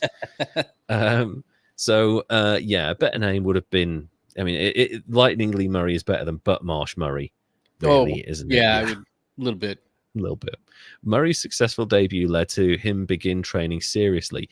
He jogged around the Abbey Wood estate and attended 2 gyms, London Shoot Fighters in White City for wrestling and Peacock's gym in Canning Town for boxing. Martin Bowers, who ran Peacock's with his brother Tony and Paul, his brothers Tony and Paul, described Murray as a very nice boy who conducted himself well. Are you fucking sure, mate? He's punching random people in the street. Maybe he didn't hang out with them much. Maybe they only saw him when he was in the gym and he was on his best behavior. Murray reminded him of many other young men who he'd seen in the gym over the years who had come from troubled backgrounds, but whose lives were given structure by the sport. And that's true, actually. Boxing, you look at, I mean, obviously Tyson isn't the greatest example, but he probably would be dead now if it weren't for boxing, or at least, being a hustler on the streets. Like, he'd have been in real trouble for sure. And there's so many stories like that, like Sonny Liston, Riddick Bowe. These were kind of violent guys, and they were given structure by boxing. I think it's a common story in boxing and fighting. Yeah. In boxing, maybe not. I don't know wrestling so well, but boxing to a certain extent, yeah. MMA. And MMA, yeah. For a lot of people who are from a very violent or troubled background and maybe quite impoverished, boxing, combat sports, or like military service are kind of the ways out of that lifestyle. Like those are the exits you have open to you that are readily available. And it looks like Murray's taken the right route, which, he's just gotten married, he's got a kid on the way. This is the perfect time for that. At the same time that Murray was training at Peacock's gym, the Bowers brothers were planning a series of robberies. Oops. The biggest being a brazen raid on a high-security warehouse at Gatwick Airport. The scheme involved disguising themselves as security officers using a fake Brinks Matt van, which is the name of the company, to get into the depot, and then stealing £1 million in foreign currency. So... Ooh. Fair old chunk of change there. After Scotland Yard found out about the planned heist, all three brothers were arrested and jailed. It's been speculated that while Murray had no prior knowledge about the caper, the schematics that were later revealed publicly may have given him some ideas. Ominous pause. How did they find out about? Did they have the informer? I reckon there was an informer. Okay. I reckon somebody snitched, and the police just swooped in, caught them. It literally in the act of planning the fucking thing with all the security guard garb and the van, and there's nothing you can do at that point. You're red-handed. It just seems like you have to be bad at crime to get caught in the planning stage. Yeah, like who are you telling that is then immediately going to the police? And at this stage, Lee Murray was not part of it, but I think he saw the planning, and he has taken that on board because he likes puzzles, and he likes violence, and he likes spending money on flash cars. So this is a combination that kind of leads to being a perfect criminal, really. Murray had 4 professional fights in 2000. The first was on the 12th of March, an encounter with Mike Tomlinson under the banner of Ring of Truth.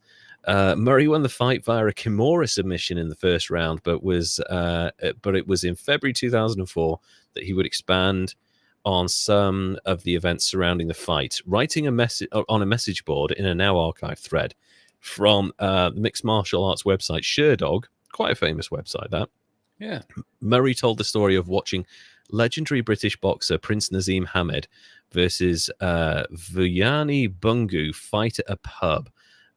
He watched the fight in a pub at the night before his own match with Tomlinson, when a patron stood in front of Murray and then accused him of stealing his seat after being asked to move.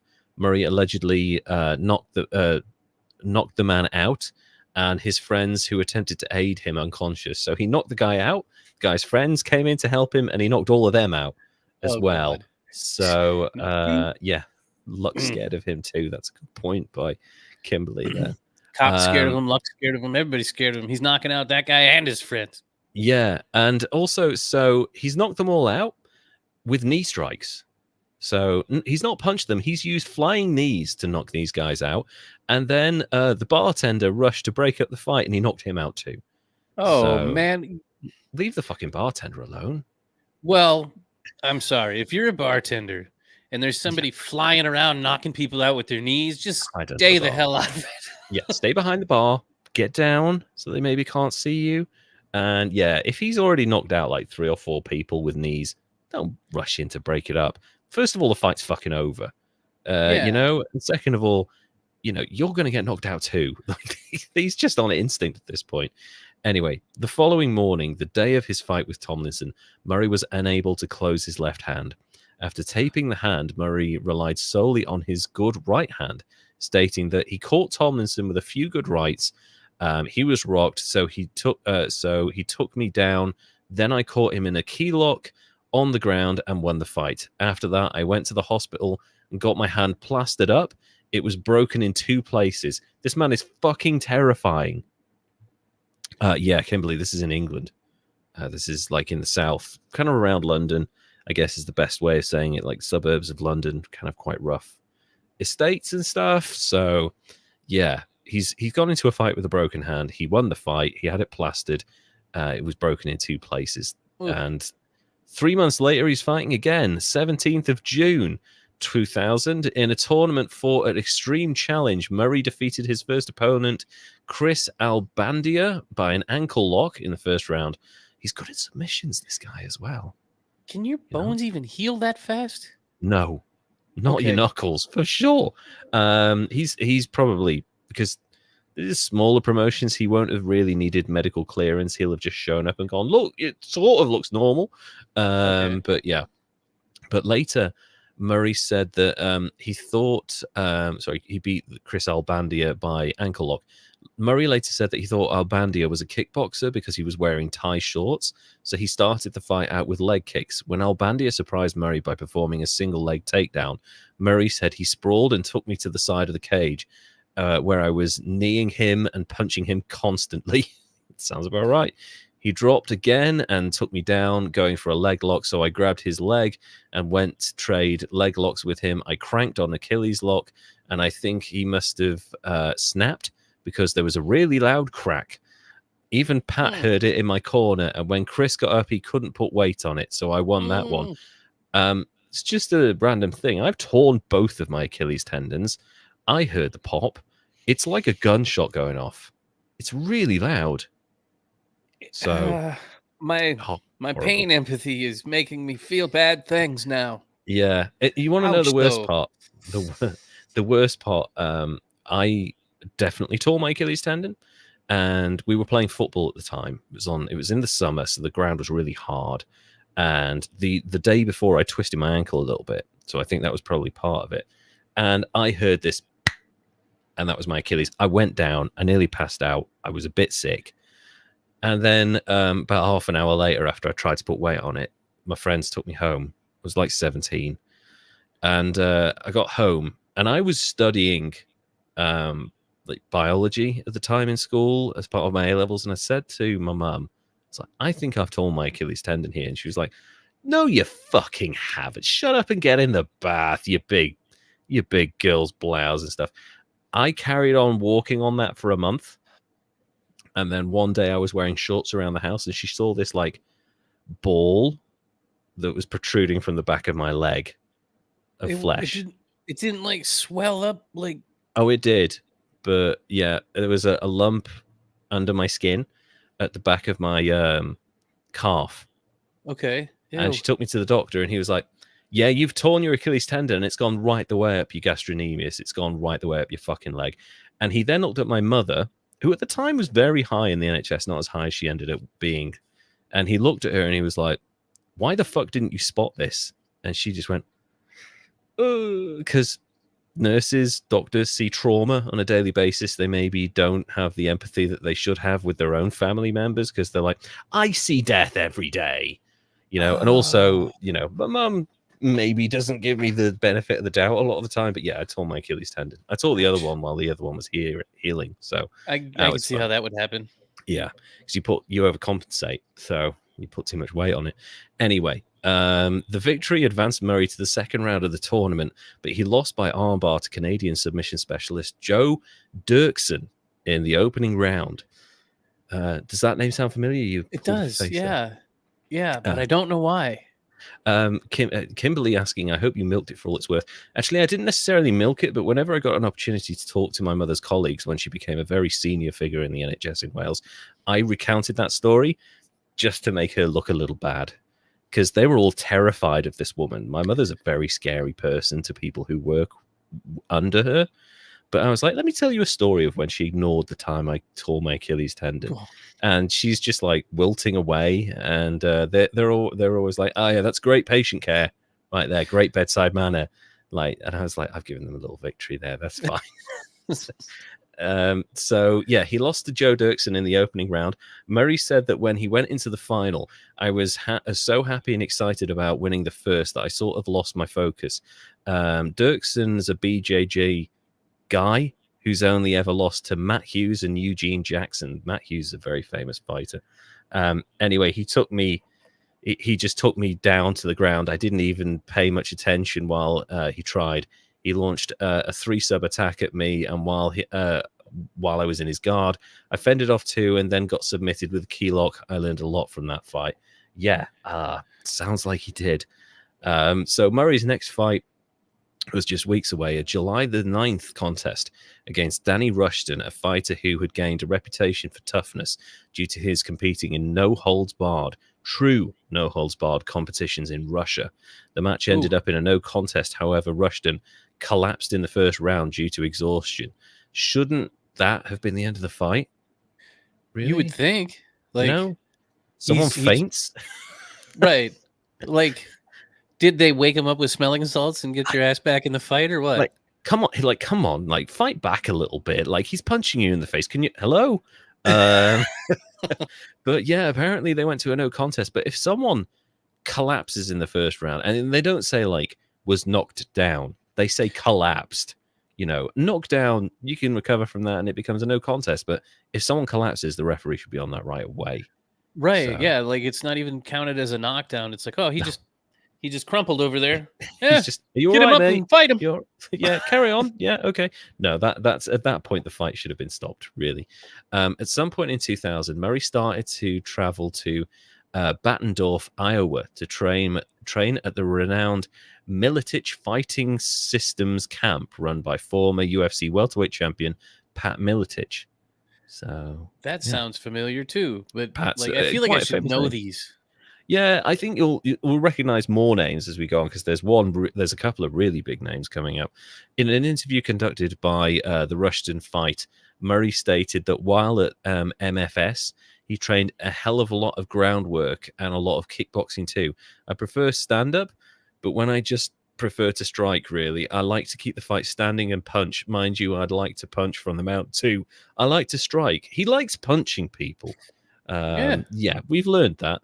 On the 11th of March 2001, Murray fought to a draw against Chris Bacon at Millennium Brawl 2. Not such a great name by 2001. Capital Punishment was the name of the event as well. He followed that up by a first-round knockout of Gary Warren at Millennium Brawl 3, Independence Day, on the 1st of July. They just stuck with it, really, huh? Yeah, they were like, oh, Millennium, new stuff. But no, it's 2001 now. And also, it's not Independence Day. It's the 1st of July, for fuck's sake. So now comes the big one. And I think you'll definitely recognize this name. On the 11th of September 2004, Lee Murray fought future UFC middleweight champion and probably the greatest middleweight fighter of all time, possibly the greatest fighter of all time, depending who you talk to, Anderson the Spider Silva. Cage Rage 8 for the vacant middleweight title. Silva won by unanimous decision and took one of his customary nights off, where he just sort of dodging punches, just like matrixing around, going, whatever, you fucking loser. Like, just like, not even trying, and then just like landing a jab. So he's like, in a combat, Anderson Silva was so good, he could phone in performances in a real fight and still win. Wow. That has to be frustrating to the other fighter, though. It is. He's done it so many times. And actually, the time when his career basically took a downward spiral, when he finally got knocked out and lost his UFC middleweight title after like 6 years or something, he was just like, and then Chris Weidman caught him with a punch and he was done. He was out cold. So in the rematch against Weidman, Anderson Silva checked a leg kick and his leg snapped in half. It was fucking horrible. So yeah, Anderson Silva was like, oh, I'm getting in the fight, the cage with Lee Murray. Took a night off, beat him easily, and Lee Murray's like, holy shit, he's like levels above me. He's so good. Murray amassed an 8-2-1 record in smaller promotions before receiving a contract from with UFC. Okay. So in his UFC debut, he defeated Jorge Rivera, quite a big name in UFC, by triangle choke and armbar in the first round. This was Murray's only fight in the UFC due to complications with his US visa as a result of his ongoing criminal prosecution against him in the UK for assault after he attacked a man during a road rage incident. Do not cut this man up in traffic. Don't do it. Or walk by him on the street. Yeah, or like randomly be in his presence. Murray was scheduled to fight Patrick Cote at UFC 52, but was replaced by former opponent Joe Dirksen. This led to Murray signing for Cage Rage, the promotion over in the UK, which was also short-lived due to injuries resulting from a stabbing, which presented... Oh. Yeah. Remember me telling you earlier, you go around punching enough people in the face that eventually someone's going to stab you? It fucking happened. Oops. Yeah, which prevented Murray from continuing his UFC career. Yeah, being stabbed will do that. That'll slow you down. Yeah, that a little bit of a punctured lung, that'll slow you down. On a side note, you know Dana White is like big fucking blowhard, super angry showman, promoter, like, oh, you know, this guy's fucking out of my promotion. Oh, what a great fight, what a shit fight. Like, he rarely pulls his punches, and he's always like quite big. It's all like in the service of promoting his company, his fighters, maybe getting someone out of the stuff. The one time he was asked about Lee Murray, he said this, and he did it in a really quiet voice, very un-Dana White. He said, I actually ran into Lee Murray right after he got stabbed. He got stabbed everywhere, and there were still fresh wounds.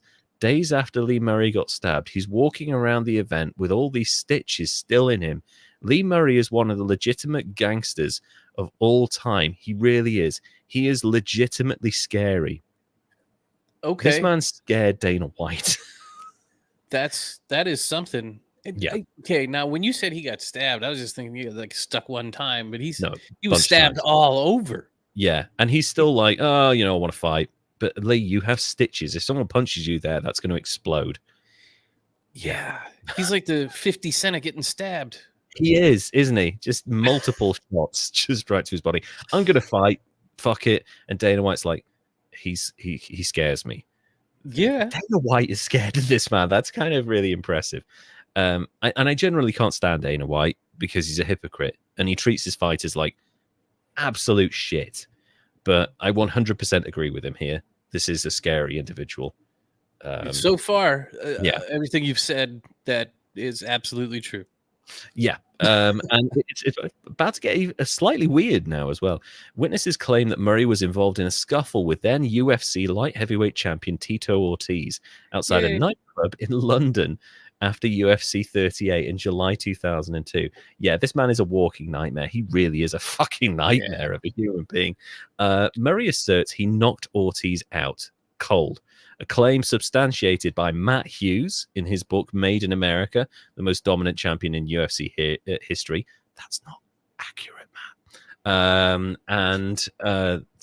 As well as Pat Miletich, who was his former coach, during an interview with ESPN, and also the announcer Bruce Buffer in Mike Tyson's Hot Boxing podcast. However, Ortiz denies he was knocked out because, of course, he does. And Chuck Liddell also stated that he didn't see Ortiz knocked unconscious. Which maybe knocked him down then? Yeah, well, I'm leaning more towards Lee Murray on this. He has a bunch of witnesses who are really credible. And Chuck Liddell's like, well, he was knocked out, but he wasn't unconscious. You know, it's like, I don't know. I think he probably got knocked out. And you know, it's Tito Ortiz isn't stupid enough to try and, you know, retaliate if we say something bad against him. So I'm sticking with Lee Murray's side of stuff because I don't want him. I also feel like Chuck Liddell probably allegedly was drunk. Oh yeah, Chuck Liddell looks like he's drunk most of the time, but yeah, I mean, I'm not doubting Chuck Liddell, but I don't know if you can truly assess if someone's knocked totally unconscious. He was definitely down, though. I like the fact that Tito Ortiz is side of the argument is, no, nothing happened. No, I was completely fine. Everyone else is either saying, yeah, you were knocked down but not unconscious, or everyone else is like, yeah, you were out cold, mate. And he's just like, I don't remember it. I don't remember it. It mustn't have happened. On the 28th of September, 2005, Murray was hospitalized after being stabbed in a brawl during the birthday party of British glamour model Lauren Pope. He got stabbed at a fucking birthday party. Oh, man. Yeah. Well, it wasn't a kid's birthday party, though, at least. Well, I mean, yeah, get into a fight with that fucking clown. That clown's not giving the performance I needed. That magic show was shit. Ah, That would be oh, amazing. a He stabby suffered clown. a stabby clown. That's like a nightmare at a kid's party. Holy shit. He suffered a punctured lung and severed artery. According to the doctor who performed the life-saving surgery on Murray, he was resuscitated 4 times during the operation that saved his life. Goodness. That's scary, man. When thanked, the doctor told Murray not to bother thanking him and that he should be thanking the nurses who ran the bags of blood from the blood bank because that was what saved his life. He had numerous bags of blood put into him. And if it weren't for the nurses literally running backwards and forwards, he'd be dead now. Maybe he is lucky. Yeah. Well, there's a little luck. There's a little bit of luck, yeah. He's been stabbed now 2 different occasions, multiple times, both bunch occasions. Of fights. Yeah. So we've had multiple stabbings. We've had legitimate fights with very famous people. We've had a bunch of criminal offenses. We've had drug dealing. We've had like horrible abuse. Let's kind of do away with this, light-hearted tomfoolery. And the only part I like about him so far, though, is he knocked out Tito Ortiz. I know. That's fun, isn't it? Like, yeah, that's one for Jenna Jameson. Fuck Tito Ortiz. So let's do away with the light-hearted stuff and get to the really serious stuff. The really serious stuff. Okay. In the early evening of Tuesday, the 21st of February, 2006, Colin Dixon, manager of a Securitas depot, was driving home along the A249 when he was pulled over just outside Stockbury, a village northeast of Maidstone in Kent, in England, by what he presumed was an unmarked police car. The Volvo S60 had flashing blue lights in its grille, and one of 2 uniformed officers came to Dixon's window, asking him to turn off his engine and leave the keys in the ignition. Breaching protocol, Dixon followed the officer's orders to step out of his car and to sit in the other car where he was handcuffed. His car moved off the road and the Volvo traveled west on the M20 motorway to West Malling Bypass. The criminals play-acted driving him to a police station before revealing their deception and threatening him with a gun at Mereworth. He was tied up and transferred into a white van, which drove to Elderden Farm near Staplehurst.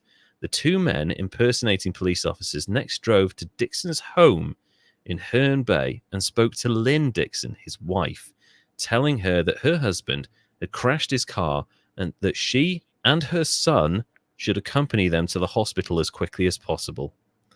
No. Well, yeah.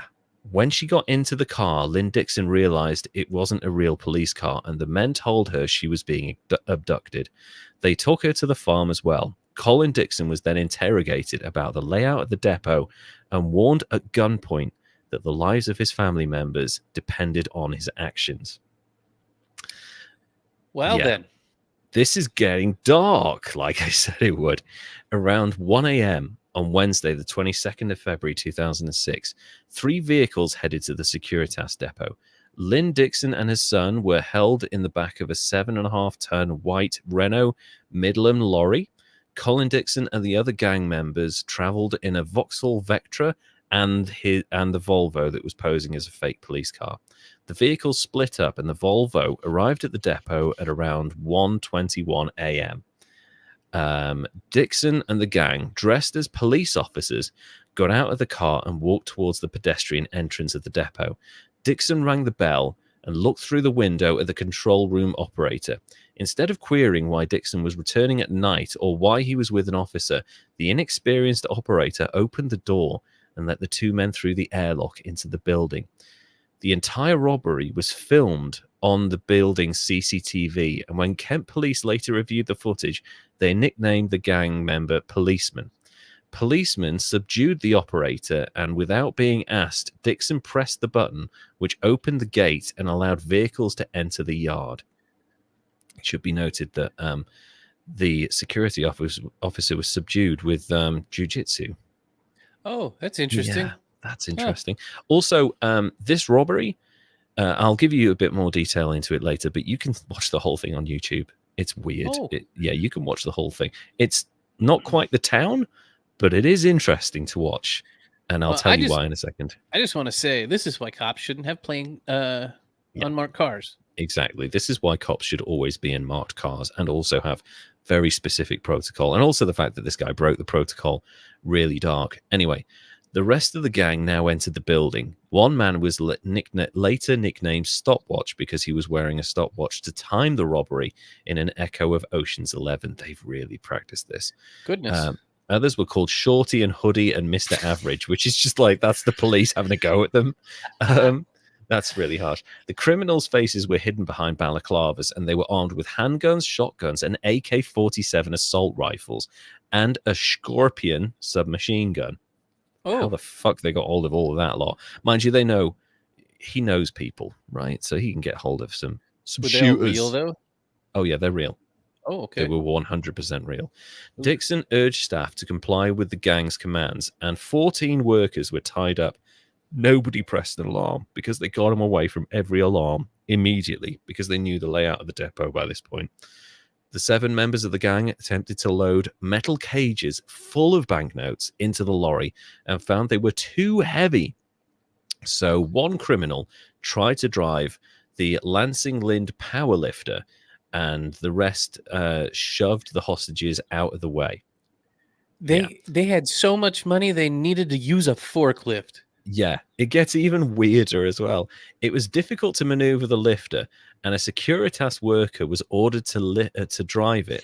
When he kept deliberately crashing it, Dixon was forced to use a pallet mover, so one of those things with the compressed air in the wheels, and you pump the handle and it picks that stuff up. The worker then wedged the power lifter between the tail lift of the truck and the loading bay, rendering it useless. When Dixon pumped the pallet mover up, Hoodie became suspicious and pointed a gun at his head, frustrated by the slow progress.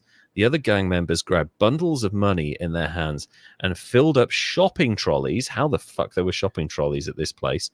The criminals stole, in total, £52,996,760 in used and unused banknotes. Another $154 million would not fit in the lorry, and they had to leave it behind. In total, they took 17 cages and 3 trolleys full of banknotes. For those wondering, that's $87.5 million in 2023 money, or $111 million. In one robbery. So much money. That's more than Ocean's 11 took. Yeah, it is. And there's 7 of these guys instead of 11. And also they're criminals, so they can easily get out of Dodge. Very easily. I feel like maybe did this happen before? Yeah, this should be a film. I mean, they got away with it, right? Well, I'll tell you about that in a second. So, it's the staff workers were left locked up inside the empty cages, which that's kind of shitty. Yeah. As were Lynn Dixon and her son. No alarm had been set off, and the gang ordered the staff to stay still when they left at 2:47. This robbery took less than 2 hours. It's like an hour and a half to empty all of that money. That's so much money so quickly. And the only one. Go on. What do you have so much money in one place? Oh, there's depots like this all over the country. Securitas are one of these companies that go into the banks and like take their money to a secure location and then move it to another location. So it's one of those. And I also want to point out, they would have stayed longer. They would have stolen more money. They had to stop because the sheer weight of the money was buckling the truck they were loading it into. The suspension couldn't handle the money anymore. Should have got a second truck. Yeah. Should have had 2 trucks. Fill up the Volvo. Who gives a shit? Right. They're pretty sturdy, those Scandinavian cars. So at 3:15 a.m., when they were sure the robbers had gone, the staff triggered an alarm which called the police. The police arrived and began an investigation, interviewing the staff and taking their clothes and DNA profiles. They swept the entire depot, and the robbers had been very, very careful, or at least most of them had, because Lee Murray's DNA was found at the scene quite early on, which is really bad. That's a really bad thing. I don't know. Sorry, spit, pee. What do you do? Probably all that.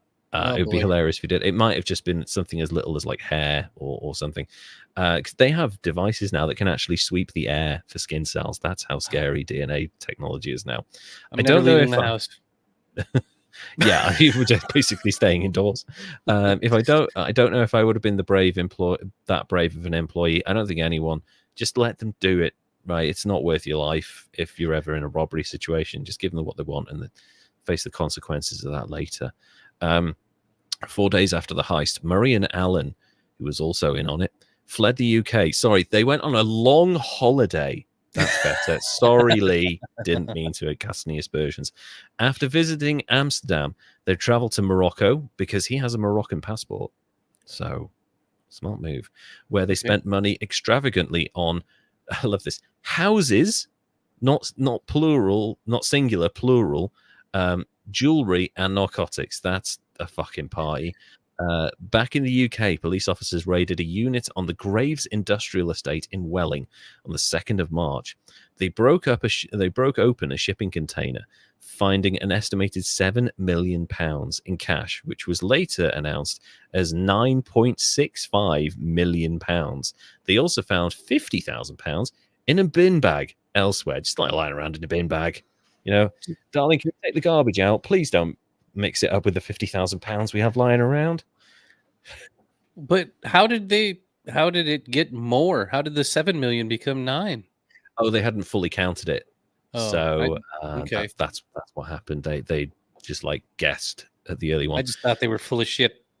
Yeah, added more money. Yeah, maybe they were like they initially thought it was 9 million, but then it became 7 million when they announced it because everyone pocketed some. No, that didn't happen. On the 25th of June 2006, in a joint operation with the Moroccan police force, Murray was arrested at a shopping centre in Souissi district of the capital of Rabat for suspected involvement in the Securitas depot robbery. Moroccan police said they had to use specialist techniques to arrest the suspects because they were specialists in martial arts and firearms. There was a fucking army of armed police arresting these two guys. Yeah, kind of scary. I could see how that would be a thing. Yeah, it's like basically like an action movie. Yeah, basically, yeah. And they are not taking any chances because they robbed this place with an AK-47. So, and this is Morocco. Who God knows what he's got in his possession. Right. So, yeah. Be about anything there, huh? Yeah. He could have had anything. He could have gone over a border, brought something back with him. He's got a Moroccan passport, so they're not really going to check his car. So he could have had anything. Anyway, there's no extradition treaty between the UK and Morocco. And the process took months because Kent police had been tracking him for 3 months and couldn't quite get an extradition treaty. Later, Moroccan police revealed that Murray had also been charged with possession of hard drugs because, yeah, he turned himself into Scarface, basically, at this point. On the 27th of June, 2006, Kent police confirmed the news that Murray's arrest in Morocco and also stated that over 30 people had been arrested in conjunction with the investigation. In June 2006, Murray attempted to escape Saleh prison. Small sores were found in a plate of biscuits in Murray's cell. With another prisoner who broke into it. Prison officials believe Murray was planning to cut through the iron bars of the cell window with the saws. To make the escape through the small window easier, Murray had lost a significant amount of weight. He'd been starving himself to climb through this window. Method. Yeah, he likes puzzles, so check his fucking cell every day. I just like that he's escaping from prison like it's a fucking cartoon. No, it's like soaring. It's like Shawshank, only even more terrifying. I wish that it had been a cake. Yes, or file in a cake. Yeah, or like passing a key through a kiss or something really stupid like that. Murray was in a different cell at the time as his punishment for being caught with a laptop computer with internet access. Yeah, something that you totally just have in prison. And 5 kilograms of drugs. And just What To kind of remind prison you, a is this? kilogram is basically a brick. Yeah. He had 5 bricks of hard drugs. Yeah, that's a lot of drugs. 5 of those and a laptop with internet access. How the fuck do you smuggle a laptop with internet access and all of those drugs into prison? They've got to be like, he's got to have bribed half of the staff there, right? Yeah. You It know, has to be. for I sure. mean, goodness. But Yeah, 30 people were arrested in that robbery, and there was like 5 people there. I mean, he's got a big gang. yeah, and also like people have been arrested for like aiding escape and like hiding money and handling stolen goods and stuff like that. And yeah, the staff were scared. Get me a fucking laptop. All right, Lee. Okay. Murray was other prisoners in Saleh held it against Murray that he was able to use his money to smuggle in items like these as well as expensive clothes. Fellow prisoner, what the fuck are you doing? Who broke into his cell was doing so to steal some of Murray's belongings. Why would you steal from this man? He will kill you with his bare hands. Yeah, that's Yeah, so bad idea. so stupid. 90 points for that man. Yeah, that's a really bad mistake.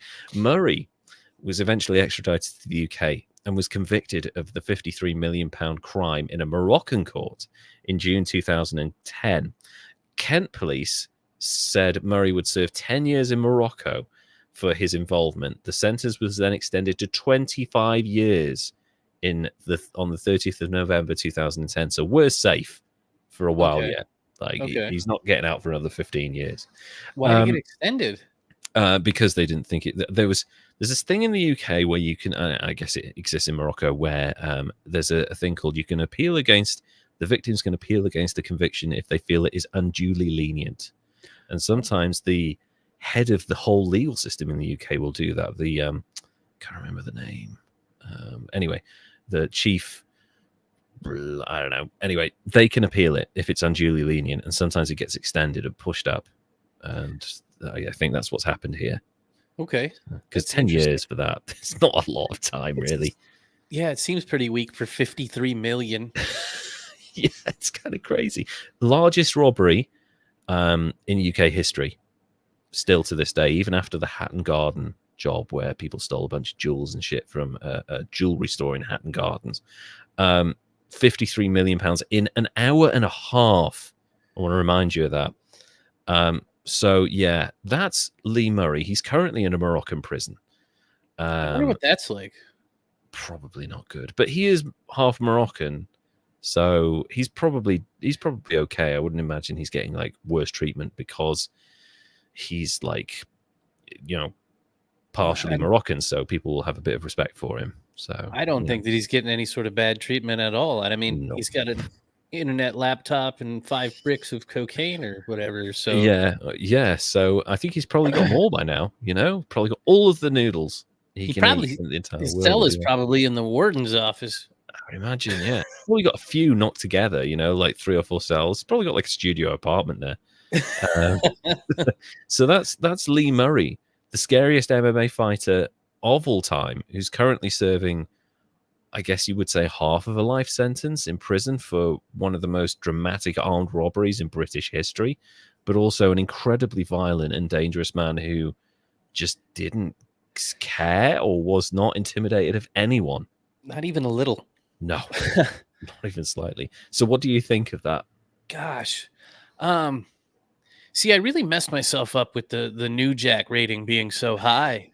I mean, but he did deserve it. That guy stabbed every fucker there. And he killed 4 people. New Jack actually killed 4 people. This guy got stabbed, didn't stab.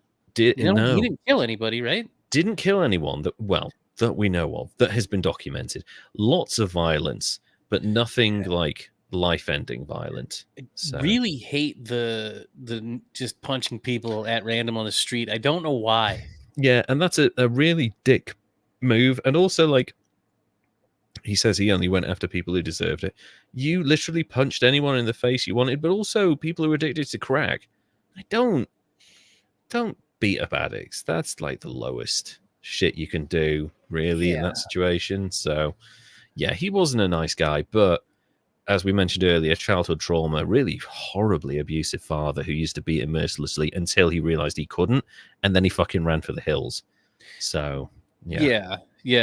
Gosh. So as far as a rating, because of the the hard time, some of that just makes almost inevitable, I think, if you don't have support around you. I mean, the whole boxing bringing structure, fighting or military combat sports.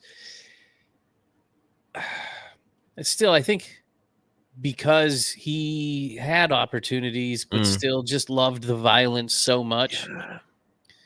I want to score him high, but then it was his DNA that got him caught. Yeah, it was.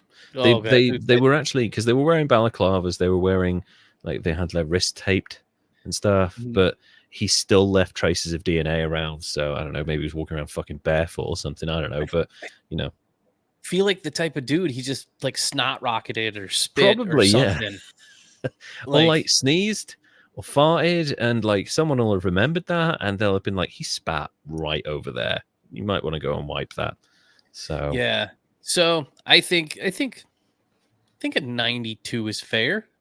I think that's totally fair. For being scary, that kind of scary in the MMA, and because he's in a Moroccan prison, you got to be a level there. Yeah. I feel like that's totally fair. And again, we've talked about, he didn't kill anyone, but this is a man who inflicted significant psychological fear on a lot of people, physical damage and harm on people, and eventually came back to bite him in the arse. He got stabbed a bunch of times, and he got attacked himself, and that's purely because you bring shit like that on yourself. You can't go around behaving like that. Eventually somebody bigger and badder is going to come around and fuck you up, and that's what happened. And the robbery, I mean, he did a wise thing leaving and like going to Morocco, but like there's Kimberly mentioned here, real Goodfellas style prison cell. In Goodfellas, they put a really, really big stress on, like, do not go out and buy a mink coat for your wife. Do not go out and buy a new car for yourself. Like, keep a low profile. But he just fucked off to Morocco and bought numerous houses, a bunch of drugs, and started turning himself into Scarface. The thing is, while there's no extradition treaty between the UK and Morocco, and he's partially a Moroccan citizen, that's still the fact that there's no extradition treaty doesn't mean that they can't get you. They will still find a way of getting you, and it will be through a deal. Like, if you help us get this guy extradited, we'll give you this medicine free of charge for a year. There'll be some deal done under the table by governments. So, if you have to disappear, go to a really unfriendly country, like Venezuela or Iran or somewhere like that. But maybe not.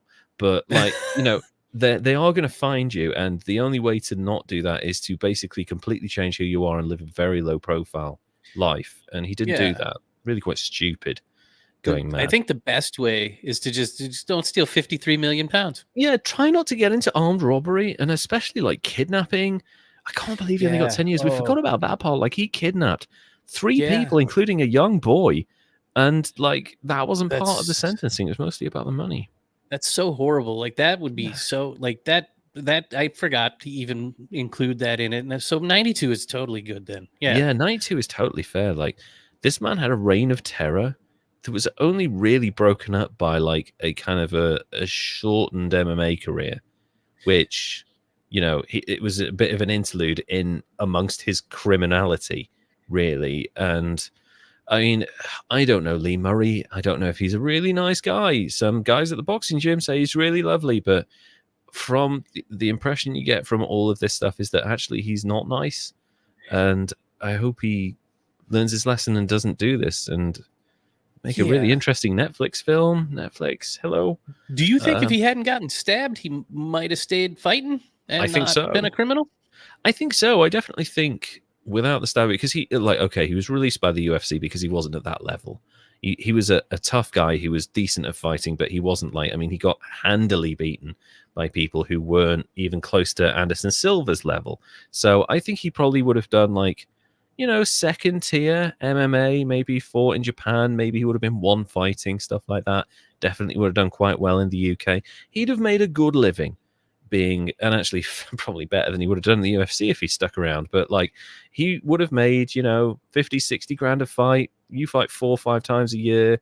You're good, really. You do that for 10 years, maybe 15 years if you're lucky. You're set for life. So never have to rob anywhere again. Yeah. So, yeah. Try not to get stabbed. Try not to get stabbed. Stop walking around punching people randomly. That's so fucking dark. Thank you all so much. I enjoyed hearing Derek's story. Like, I love the Vincent Van Gogh thing. And again, please, if you have an opportunity to go and just see his work or watch those films I mentioned, the one with Willem Dafoe or the animated Vincent Van Gogh film, watch it. It's really, really good.